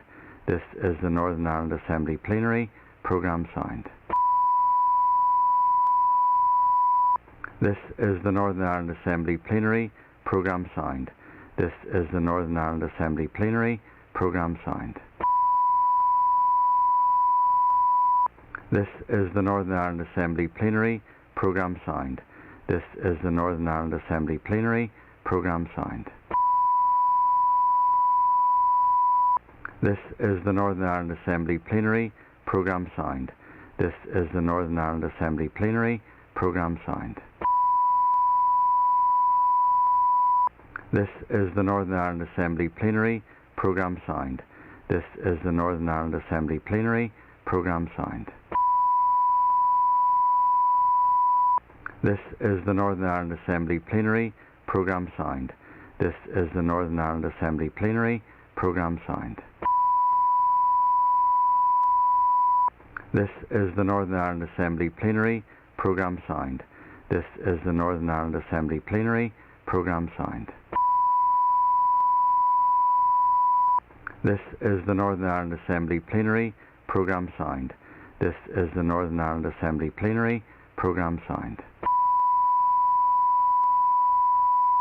This is the Northern Ireland Assembly Plenary. Programme signed. This is the Northern Ireland Assembly Plenary. Programme signed. This is the Northern Ireland Assembly Plenary. Programme signed. This is the Northern Ireland Assembly Plenary. Programme signed. This is the Northern Ireland Assembly Plenary. Programme signed. This is the Northern Ireland Assembly Plenary. Programme signed. This is the Northern Ireland Assembly Plenary. Programme signed. This is the Northern Ireland Assembly Plenary. Programme signed. This is the Northern Ireland Assembly Plenary. Programme signed. This is the Northern Ireland Assembly Plenary. Programme signed. This is the Northern Ireland Assembly Plenary. Programme signed. This is the Northern Ireland Assembly Plenary. Programme signed.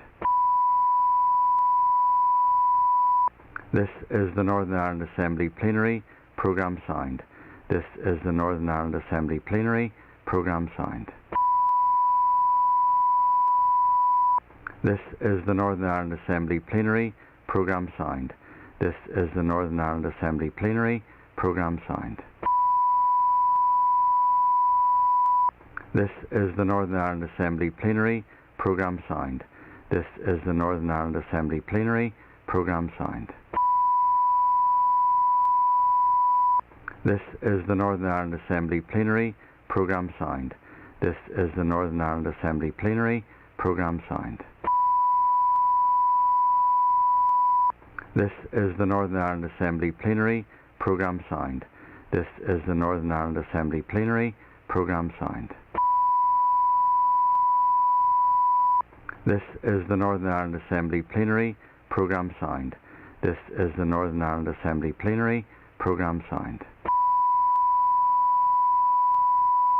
This is the Northern Ireland Assembly Plenary. Programme signed. This is the Northern Ireland Assembly Plenary. Programme signed.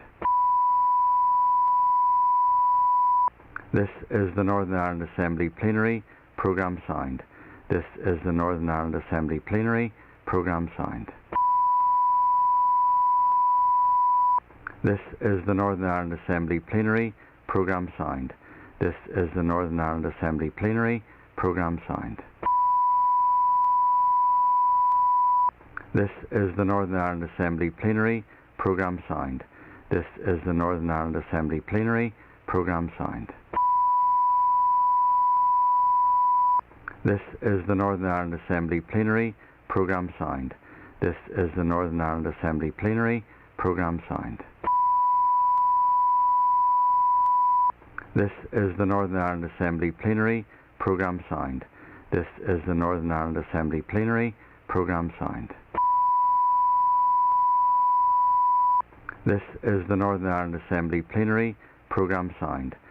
This is the Northern Ireland Assembly Plenary. Programme signed. This is the Northern Ireland Assembly Plenary. Programme signed.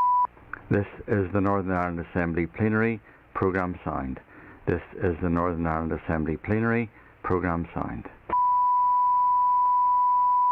signed. This is the Northern Ireland Assembly Plenary.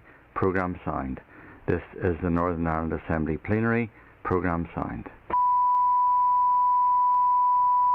This is the Northern Ireland Assembly Plenary. Programme signed.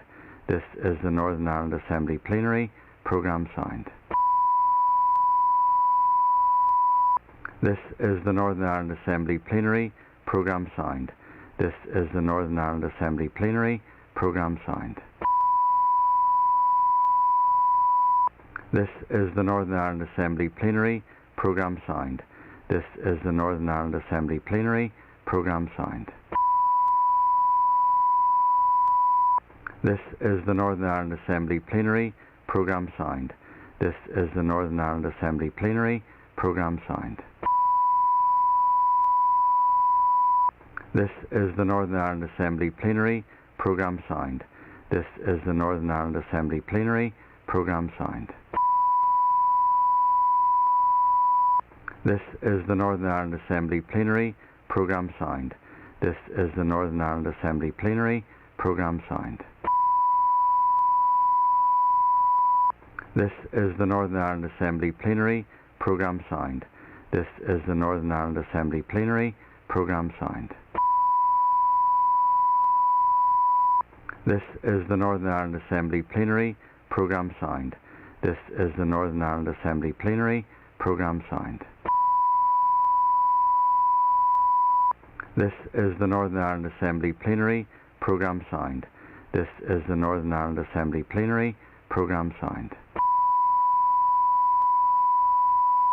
This is the Northern Ireland Assembly Plenary. Programme signed. This is the Northern Ireland Assembly Plenary. Programme signed. This is the Northern Ireland Assembly Plenary. Programme signed. This is the Northern Ireland Assembly Plenary. Programme signed. This is the Northern Ireland Assembly Plenary. Programme signed. This is the Northern Ireland Assembly Plenary. Programme signed. This is the Northern Ireland Assembly Plenary. Programme signed. This is the Northern Ireland Assembly Plenary. Programme signed. This is the Northern Ireland Assembly Plenary. Programme signed. This is the Northern Ireland Assembly Plenary. Programme signed. This is the Northern Ireland Assembly Plenary. Programme signed. This is the Northern Ireland Assembly Plenary. Programme signed. This is the Northern Ireland Assembly Plenary. Programme signed. This is the Northern Ireland Assembly Plenary. Programme signed. This is the Northern Ireland Assembly Plenary. Programme signed. This is the Northern Ireland Assembly Plenary. Programme signed. This is the Northern Ireland Assembly Plenary. Programme signed. This is the Northern Ireland Assembly Plenary. Programme signed. This is the Northern Ireland Assembly Plenary. Programme signed. This is the Northern Ireland Assembly Plenary. Programme signed. This is the Northern Ireland Assembly Plenary. Programme signed. This is the Northern Ireland Assembly Plenary. Programme signed. This is the Northern Ireland Assembly Plenary. Programme signed. This is the Northern Ireland Assembly Plenary. Programme signed. This is the Northern Ireland Assembly Plenary. Programme signed. This is the Northern Ireland Assembly Plenary. Programme signed. This is the Northern Ireland Assembly Plenary. Programme signed. This is the Northern Ireland Assembly Plenary. Programme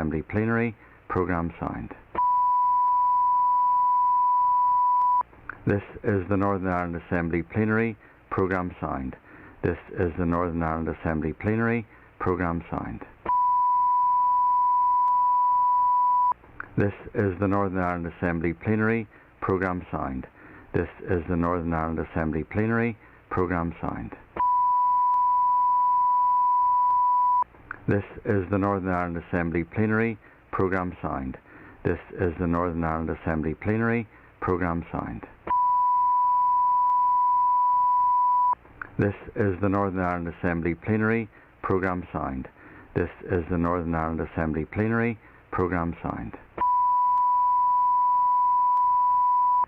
This is the Northern Ireland Assembly Plenary. Programme signed. This is the Northern Ireland Assembly Plenary. Programme signed. This is the Northern Ireland Assembly Plenary. Programme signed. This is the Northern Ireland Assembly Plenary. Programme signed. This is the Northern Ireland Assembly Plenary. Programme signed. This is the Northern Ireland Assembly Plenary. Programme signed. This is the Northern Ireland Assembly Plenary. Programme signed. This is the Northern Ireland Assembly Plenary. Programme signed. This is the Northern Ireland Assembly Plenary. Programme signed. This is the Northern Ireland Assembly Plenary. Programme signed. This is the Northern Ireland Assembly Plenary. Programme signed. This is the Northern Ireland Assembly Plenary. Programme signed. This is the Northern Ireland Assembly Plenary. Programme signed. This is the Northern Ireland Assembly Plenary. Programme signed. This is the Northern Ireland Assembly Plenary. Programme signed. This is the Northern Ireland Assembly Plenary. Programme signed. This is the Northern Ireland Assembly Plenary. Programme signed. This is the Northern Ireland Assembly Plenary. Programme signed. This is the Northern Ireland Assembly Plenary. Programme signed. This is the Northern Ireland Assembly Plenary. Programme signed. This is the Northern